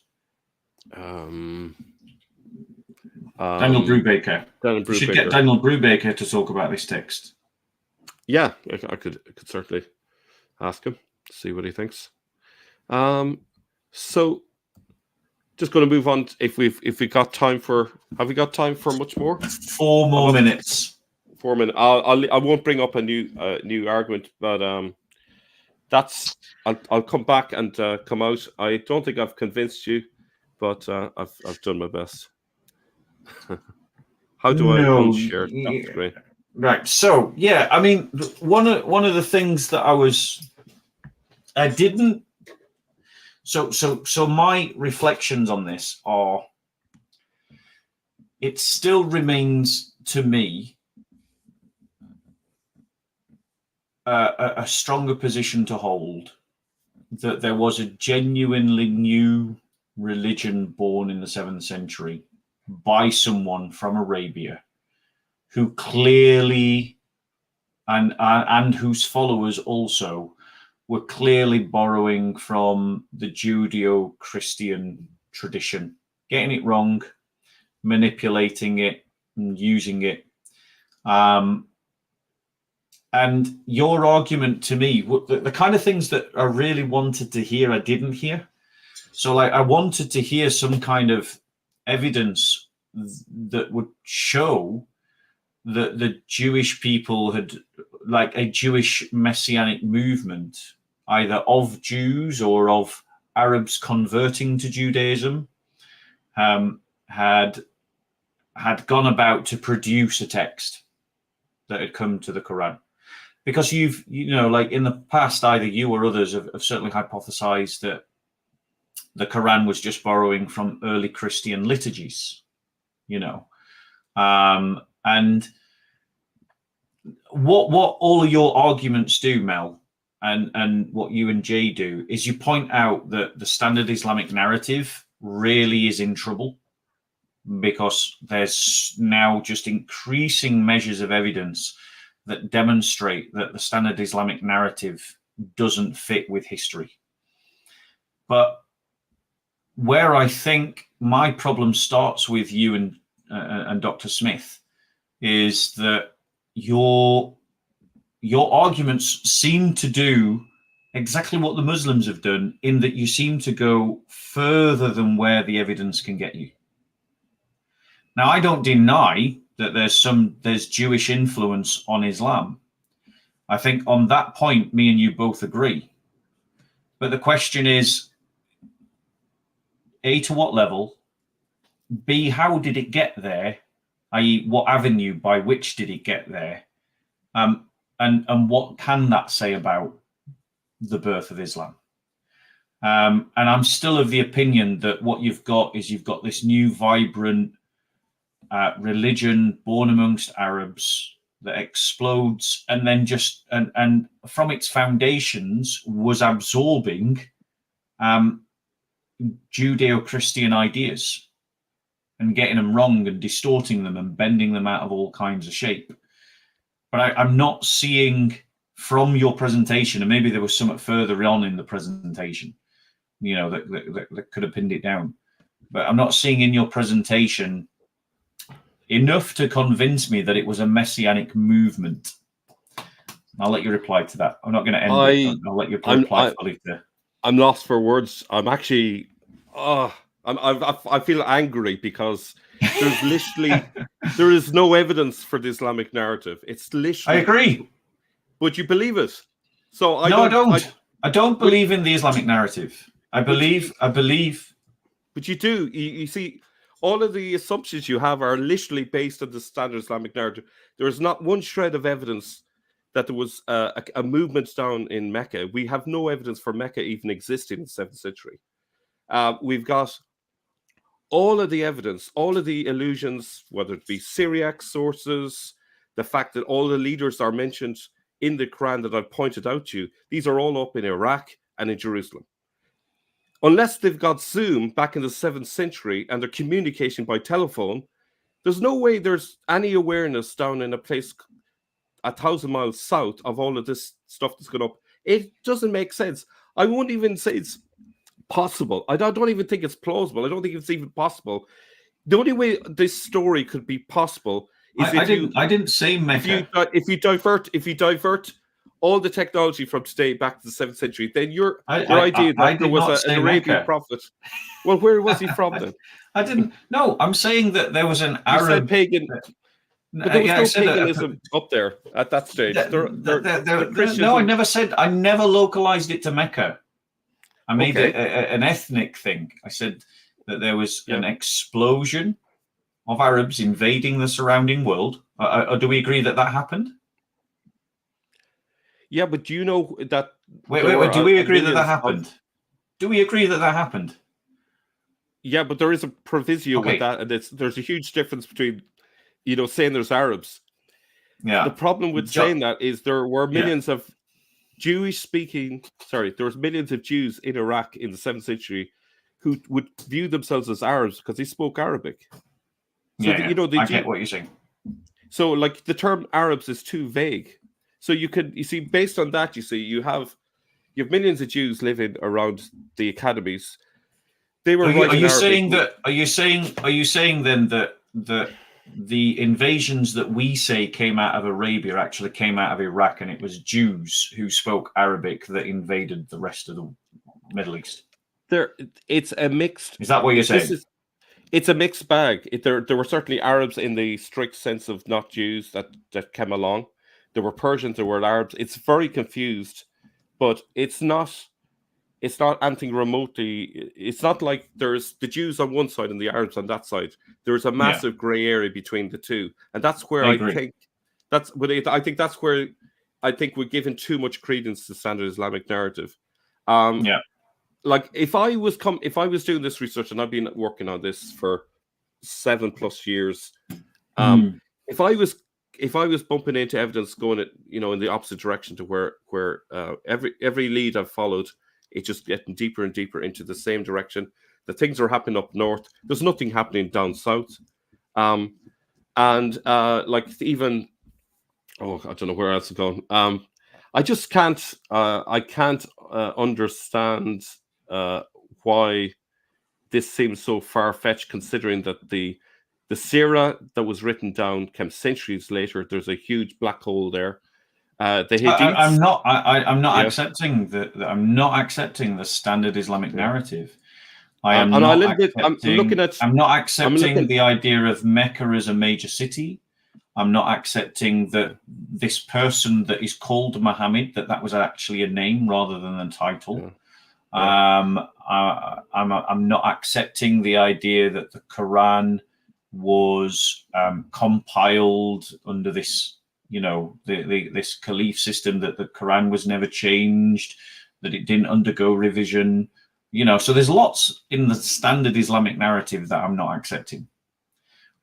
But equally, I'm not. And what I'm saying is that I think that I just get the feeling, right? And maybe I need to just sit down and go through this live stream again and go through the other live streams again and chew it over some more and listen to some Dr. Smith's videos. I just get the feeling that you guys are going further than the evidence. I don't think the evidence says something, but I think that where you go with it is more than what the evidence allows you to say. I do want to respond to a few of the people. Yes, go for it, please. Of course. Who are despicably insulting me. I've spent 7 years of my life working on this. I'm sorry, I don't know why people have insulted you. People are calling me, this guy is sad. Everything he said is for the gullible. I think, lads, this is not any way to treat someone who's trying to actually find the truth. I consider myself an expert in this area, a far greater expert, without being sounding arrogant, than some of these people who are actually insulting me. I've come on here. Yeah. I've actually spent a lot of time preparing this presentation for you to insult me. How dare you? I am actually trying my best to give the truth as far as I can tell it. I certainly won't be coming back. But I am quite angry that this is the treatment. I'm not saying you, Bob, but I do not appreciate the comments. Have a bit of courtesy and civility.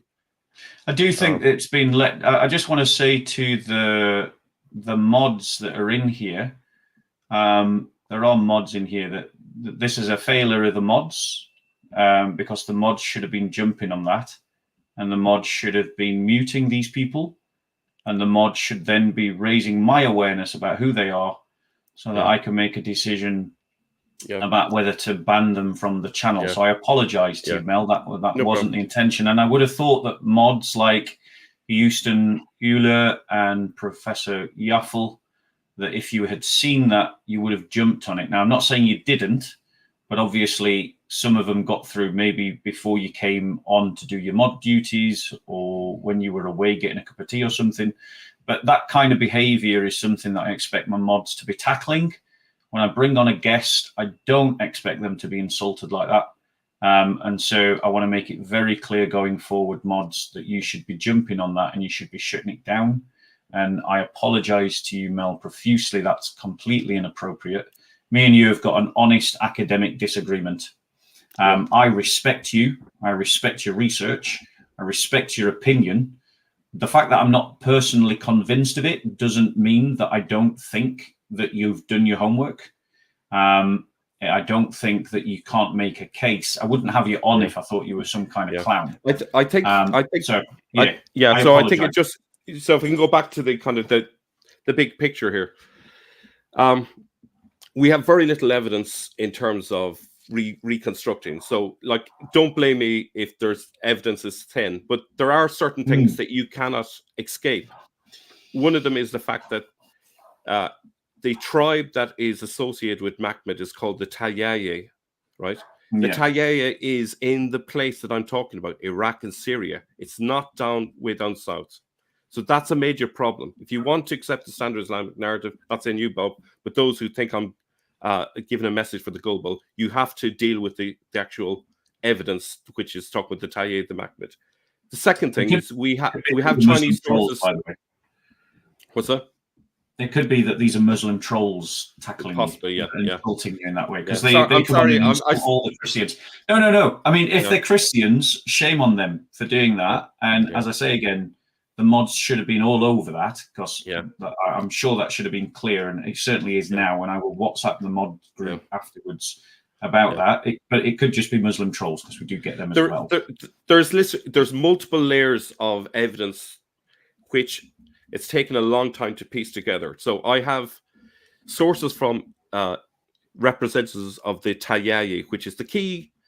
Tayyaye and Mahmud are the two key terms that you need to unravel all this. The Mahmud is associated with the Tayyaye that lived in Syria, Iraq, and Israel. That's where they were resident. The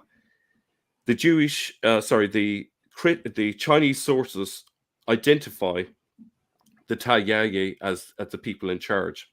They also tell us that when the invoice came in the middle of the 8th century, that the story had changed.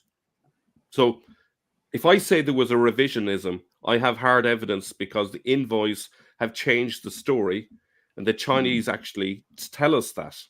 The Chinese have nothing in this. They are just reporting what the Tayyaye have told them.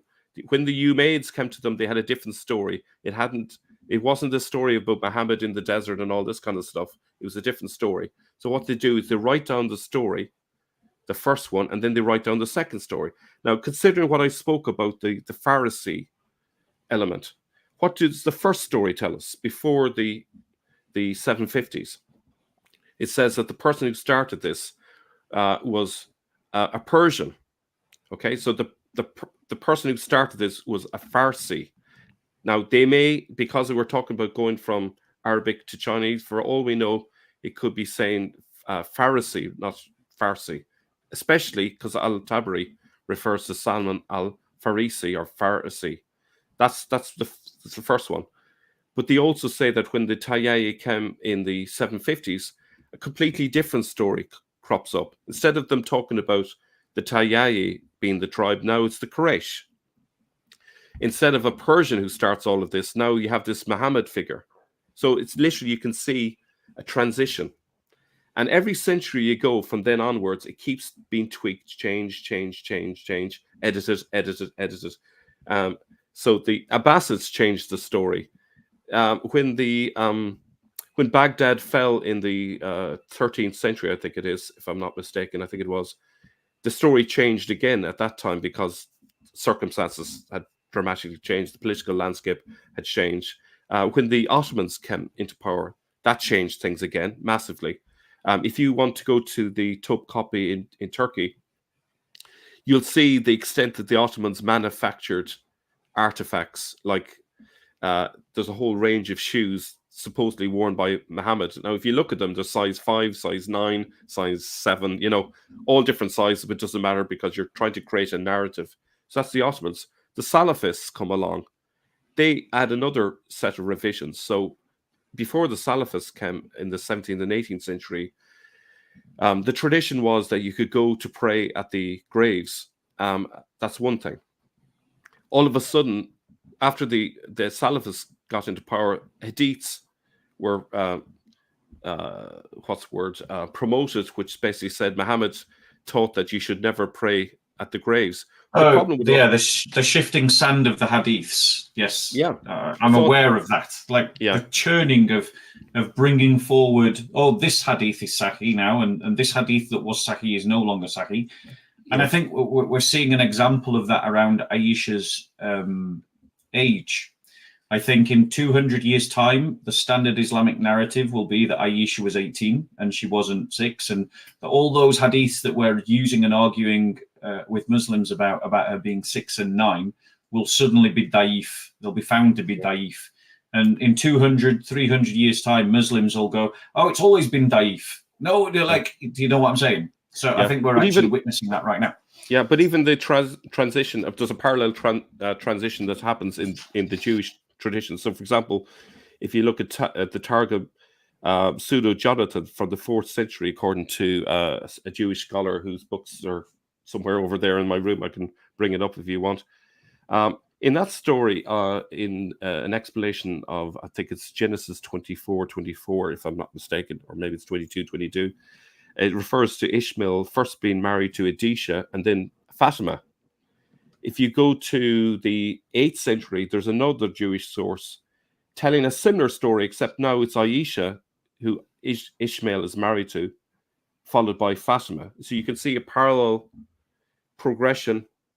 I think it's too much of a coincidence that this Aisha figure was married to Ishmael in the Jewish tradition and then suddenly shows up married to Muhammad. I just think that again. One point. So let me just try to bring, because I've stated my concerns, but let me state some points of agreement. Mm-hmm. Me and you both agree that sin is sin.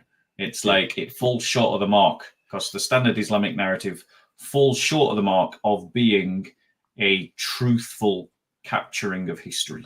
Yeah. We both agree that Jewish influences and other people's stories are getting absorbed into the Islamic story. So, for example, the 7 sleepers, it's right there in the Quran.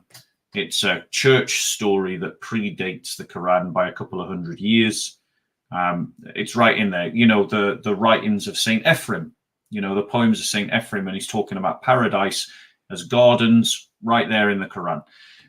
The jinn is a pagan belief that gets absorbed into the right Quran. Allah is a pagan god, gets absorbed right into the Quran. The moon as a symbol of Islam was a pagan symbol for Constantinople, gets absorbed into the Islamic culture.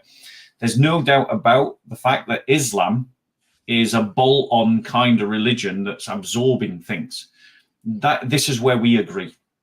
And so I'm completely sympathetic to the idea that they've just nabbed entire stories from other sources, right? Like the story of Solomon in the Quran.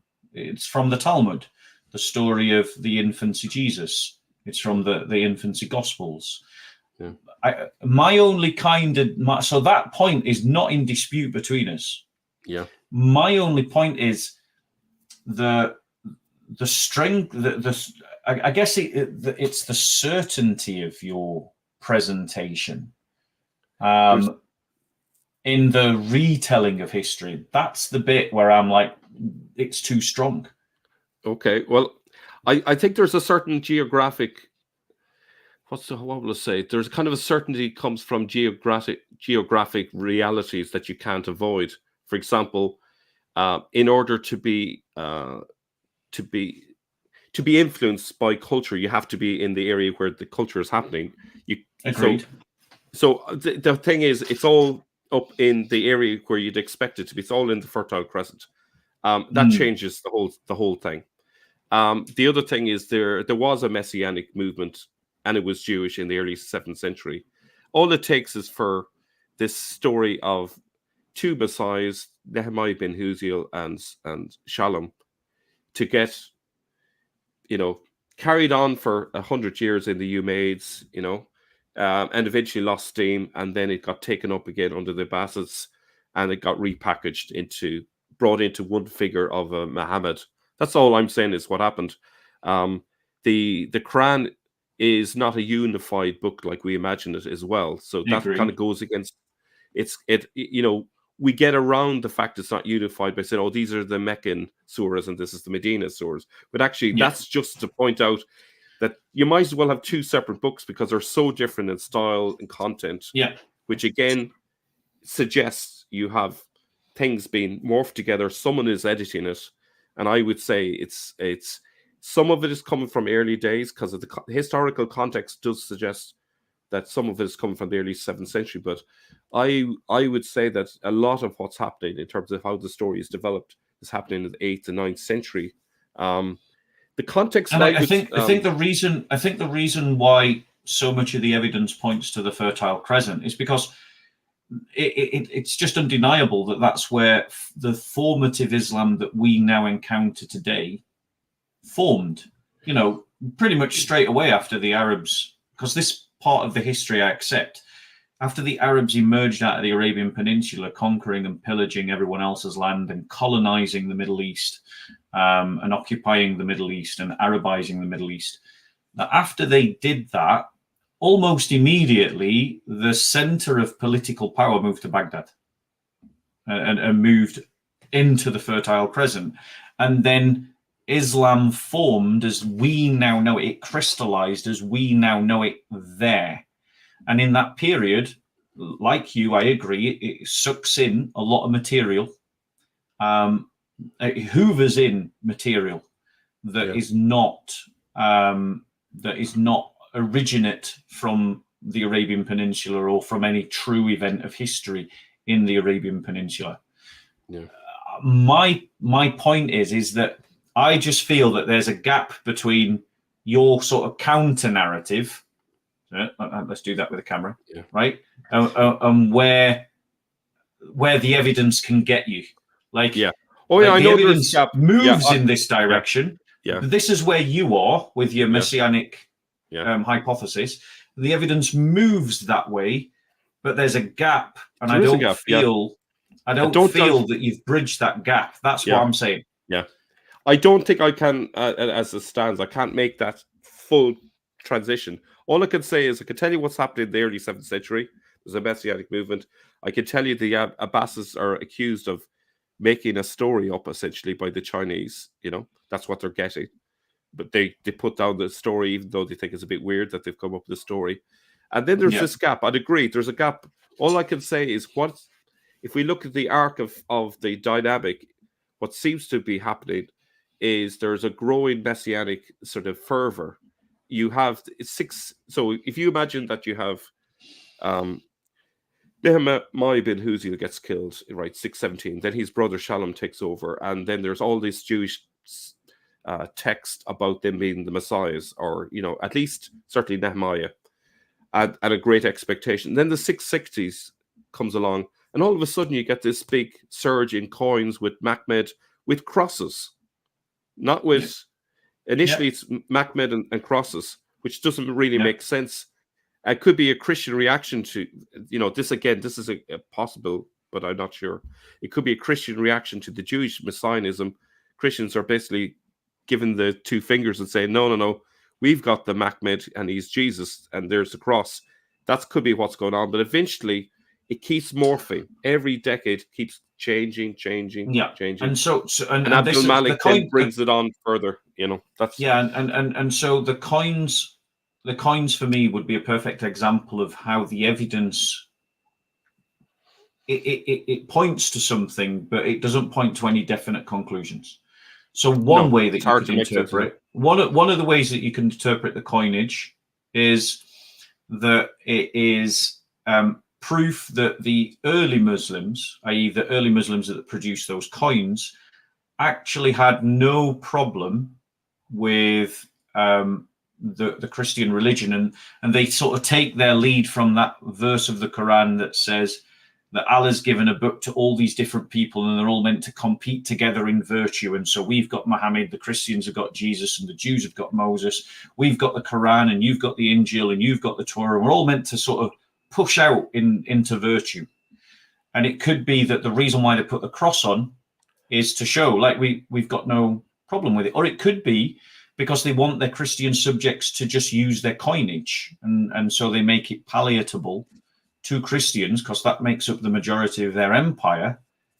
So they put a cross on it so that it's palatable to Christians to use it, because the Christians see a cross and go, hey, nice coin, we'll trade in this. And so we won't use the Byzantium coinage, you know. Yeah. And so it could be a form of economic jihad. What I'm saying is that all of this evidence could be interpreted in different ways. And that's why I'm cautious about getting into bed with you and Dr. Smith. And this is why I respect you, Mel, because you know you're combing through the evidence, you're working with the evidence, and you're trying to think about what all this evidence means. But I'm just saying that this evidence, it's too disparate, it's too far apart from one another, and the evidence being so far apart, it's kind of like it could be interpreted in different ways. Does that make sense? Yeah. And the standard Islamic narrative is an interpretation to some degree of the evidence, but it's one that's full of holes because they also have no evidence for their interpretation, if you see what I'm saying. Yeah. Well, there's certainly, they've got that gap as well. And I would say maybe they've got a bigger gap because they've filled it with lots of junk. Yeah. I was talking to Professor Gerard Puin last week about his work on the Sana manuscript, and he said as an example that when he pointed out an error in the Quran as found in the manuscripts, the instinctive reaction from the Muslim who saw this is to pick up a pencil and rub out the mistake, you know, just like, wow. He was like, oh, just literally in front of him. There was no qualms. What, to an old ancient manuscript? To an ancient manuscript. So is this in a Muslim museum or a British museum, or where was that? That's happened. Vandalism. But that happened, you know, back in, I don't know, when was it? The 80s, I think it was. But was that in the Western world or the Islamic world? This happened in Yemen. So eventually they made photographic. They made photographs of it. But like that sort of thing, horrendous. That sort of thing has happened over the centuries. You know, if there's anything that doesn't fit the narrative, they will do anything to get rid of the counter evidence. The reason why we have a gap is because there's something that was got rid of, and we see it all the time. And there was a lot got rid of in the 7th century. So. You know, so I think it's not just me just clutching at straws. No, I agree. Here. I agree. You know, I agree. The Abbasids, between the Abbasids and the Umayyads, it wasn't just a political war. There was an ideological war, and there was two versions or visions of Islam that were being fought over, and one attempts to revise the other. Yeah, I think that like it's kind of worth thinking about. The fact that, you know, for Christians, the whole Messiah thing is a settled issue, right? Yes. Christians know who the Messiah is. It's Jesus. That's it in the story, right? For Jews, it's not a settled issue, right? Yes. And even in the 7th century, there were some Jews that were thinking maybe Jesus was the Messiah, and they didn't fully leave Judaism. Some that rejected the idea. So in that context, you know, I think it's important for Christians not to get insulted if I use the term Mahmed for Jesus. What I'm talking about is that this term was being used as a messianic term, and I know that could be perceived as offensive because you associate it with Muhammad, but I don't associate it with Muhammad. I associate it as, first of all, a Jewish messianic term, Jews were expecting a Mahmed to come along, or Aziz, or the chosen one. There's multiple ways you could refer to this, the blessed one. Christians are basically, they know who their Messiah is. It's Jesus. He died, he resurrected, and he will come on again at the last day to judge the living and the dead. That's Amen. So that's the context I want maybe to kind of close on that. This is a complex issue. It's dealing with multiple geographies, multiple languages, multiple periods of history. It is not black and white. It's not easy. I am trying to narrow the gap. I am constantly trying to narrow the gap. And, I wish I had like a ton of documents from the latter end of the 7th century that basically don't we all beings, don't we all we would all love great. A ton of documents from the 7th century, then we'd know what was bloody happening. But this is using my basic intelligence and saying, well, I can't, I know sometimes I come across as like so certain, but I'm not. Basically what I'm presenting is what I consider, given all the evidence I've seen, what's the most plausible explanation. I'm aware that, like, for example, the context that I haven't explained up to now, that Jews at that time in Israel and Syria and Iraq, right? So a lot of them didn't speak Hebrew any longer, and they had to write targums to explain the text, or to create essentially lectionaries for them, so that they could read the Hebrew but also have the explanation or the translation. But there was a problem for them in the 7th century because they didn't have it's the same for the Arabic, especially for a large number of Jews living in Iraq. That was the issue in the background. Now, it could be just a mad coincidence, but to me, it seems more plausible that when a book is referring to another book as the Quran, this I'm talking about from within the pages, what we call the Quran, it's referring to another book as the Quran, which in Aramaic is Kiriana, which is the Aramaic word for lectionary. And it's talking about it being translated into Arabic. To me, the most plausible explanation is what's happening is the Jews are expecting their scriptures to be translated into Arabic. It wouldn't be called a targum, because a targum is the Aramaic term for that into Aramaic. Do you know what I mean? So they would have had to come up with another term for that. It probably would have been called a Quran, because that's actually the term that's used in the Quran. I think that's what was going on. It's very different. So I'm still confident that my theory holds together. Yeah. One of the things that I think is a powerful takeaway, and for me this will be the closing point, if you don't mind, if you're happy with this. Yeah.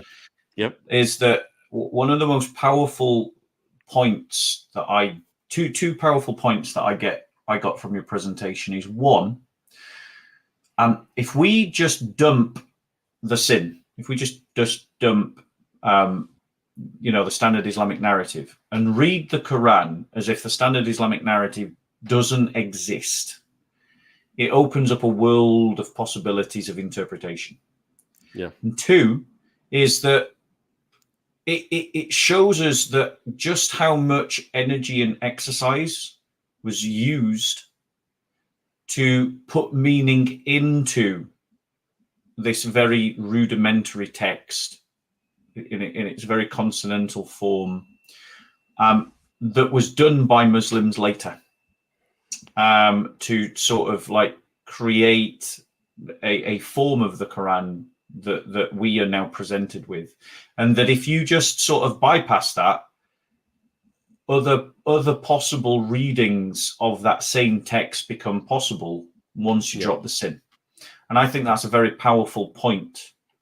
I'm not saying I agree with your way of doing it, but at least you're trying to do it. And I think that it opens up great possibilities for us, because Islam without the hadiths and without the sirat looks incredibly different when you just use the Quran. And if you don't believe me, go and speak to a Quranist who fundamentally accepts the Islamic way of filling out what the Quran means, just dumps the hadiths and then uses the Quran and ends up with a very different religion. And that's using the Islamic way of reading the Islamic book, the Islamic way of reading the Quranic text. Absolutely, yeah. So if you actually dismiss the Islamic way of reading the Quranic text, you open it up to different vocalizations and vowelizations, and you could come up with very different text indeed. Yeah, I would say just on that context, that for any viewers who are unaware, a good friend of mine, Murad, is translating, or in fact has finished translating the Quran in the fashion that you're talking about. So not affected by the standard Islamic narrative, just a straight translation into English. I think that will help us all to actually just see what is it actually saying.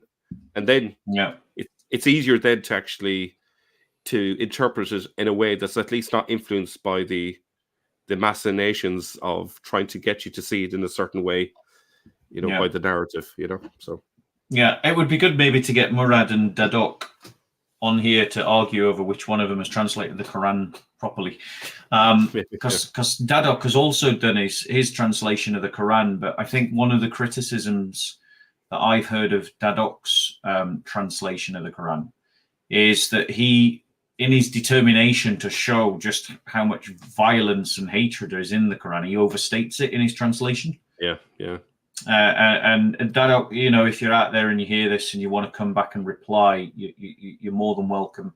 But that is a criticism that I'm hearing of Dadok's translation, is that he wants to show people, actually, the Muslims have hid just how violent and hateful this book is, but he's actually gone the other way and he's kind of over highlighted it. So I'm hoping Murad.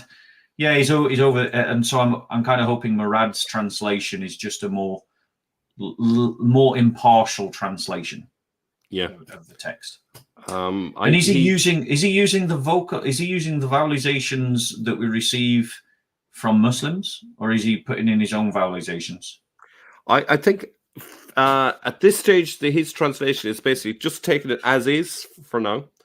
What he did was he created a dictionary of all of the words in the Quran. It took him 3 years, and he looked at the use of the words in every context, so that's the only thing shaping his understanding of the meaning, not anything else. So it's a purely linguistic exercise. Yeah.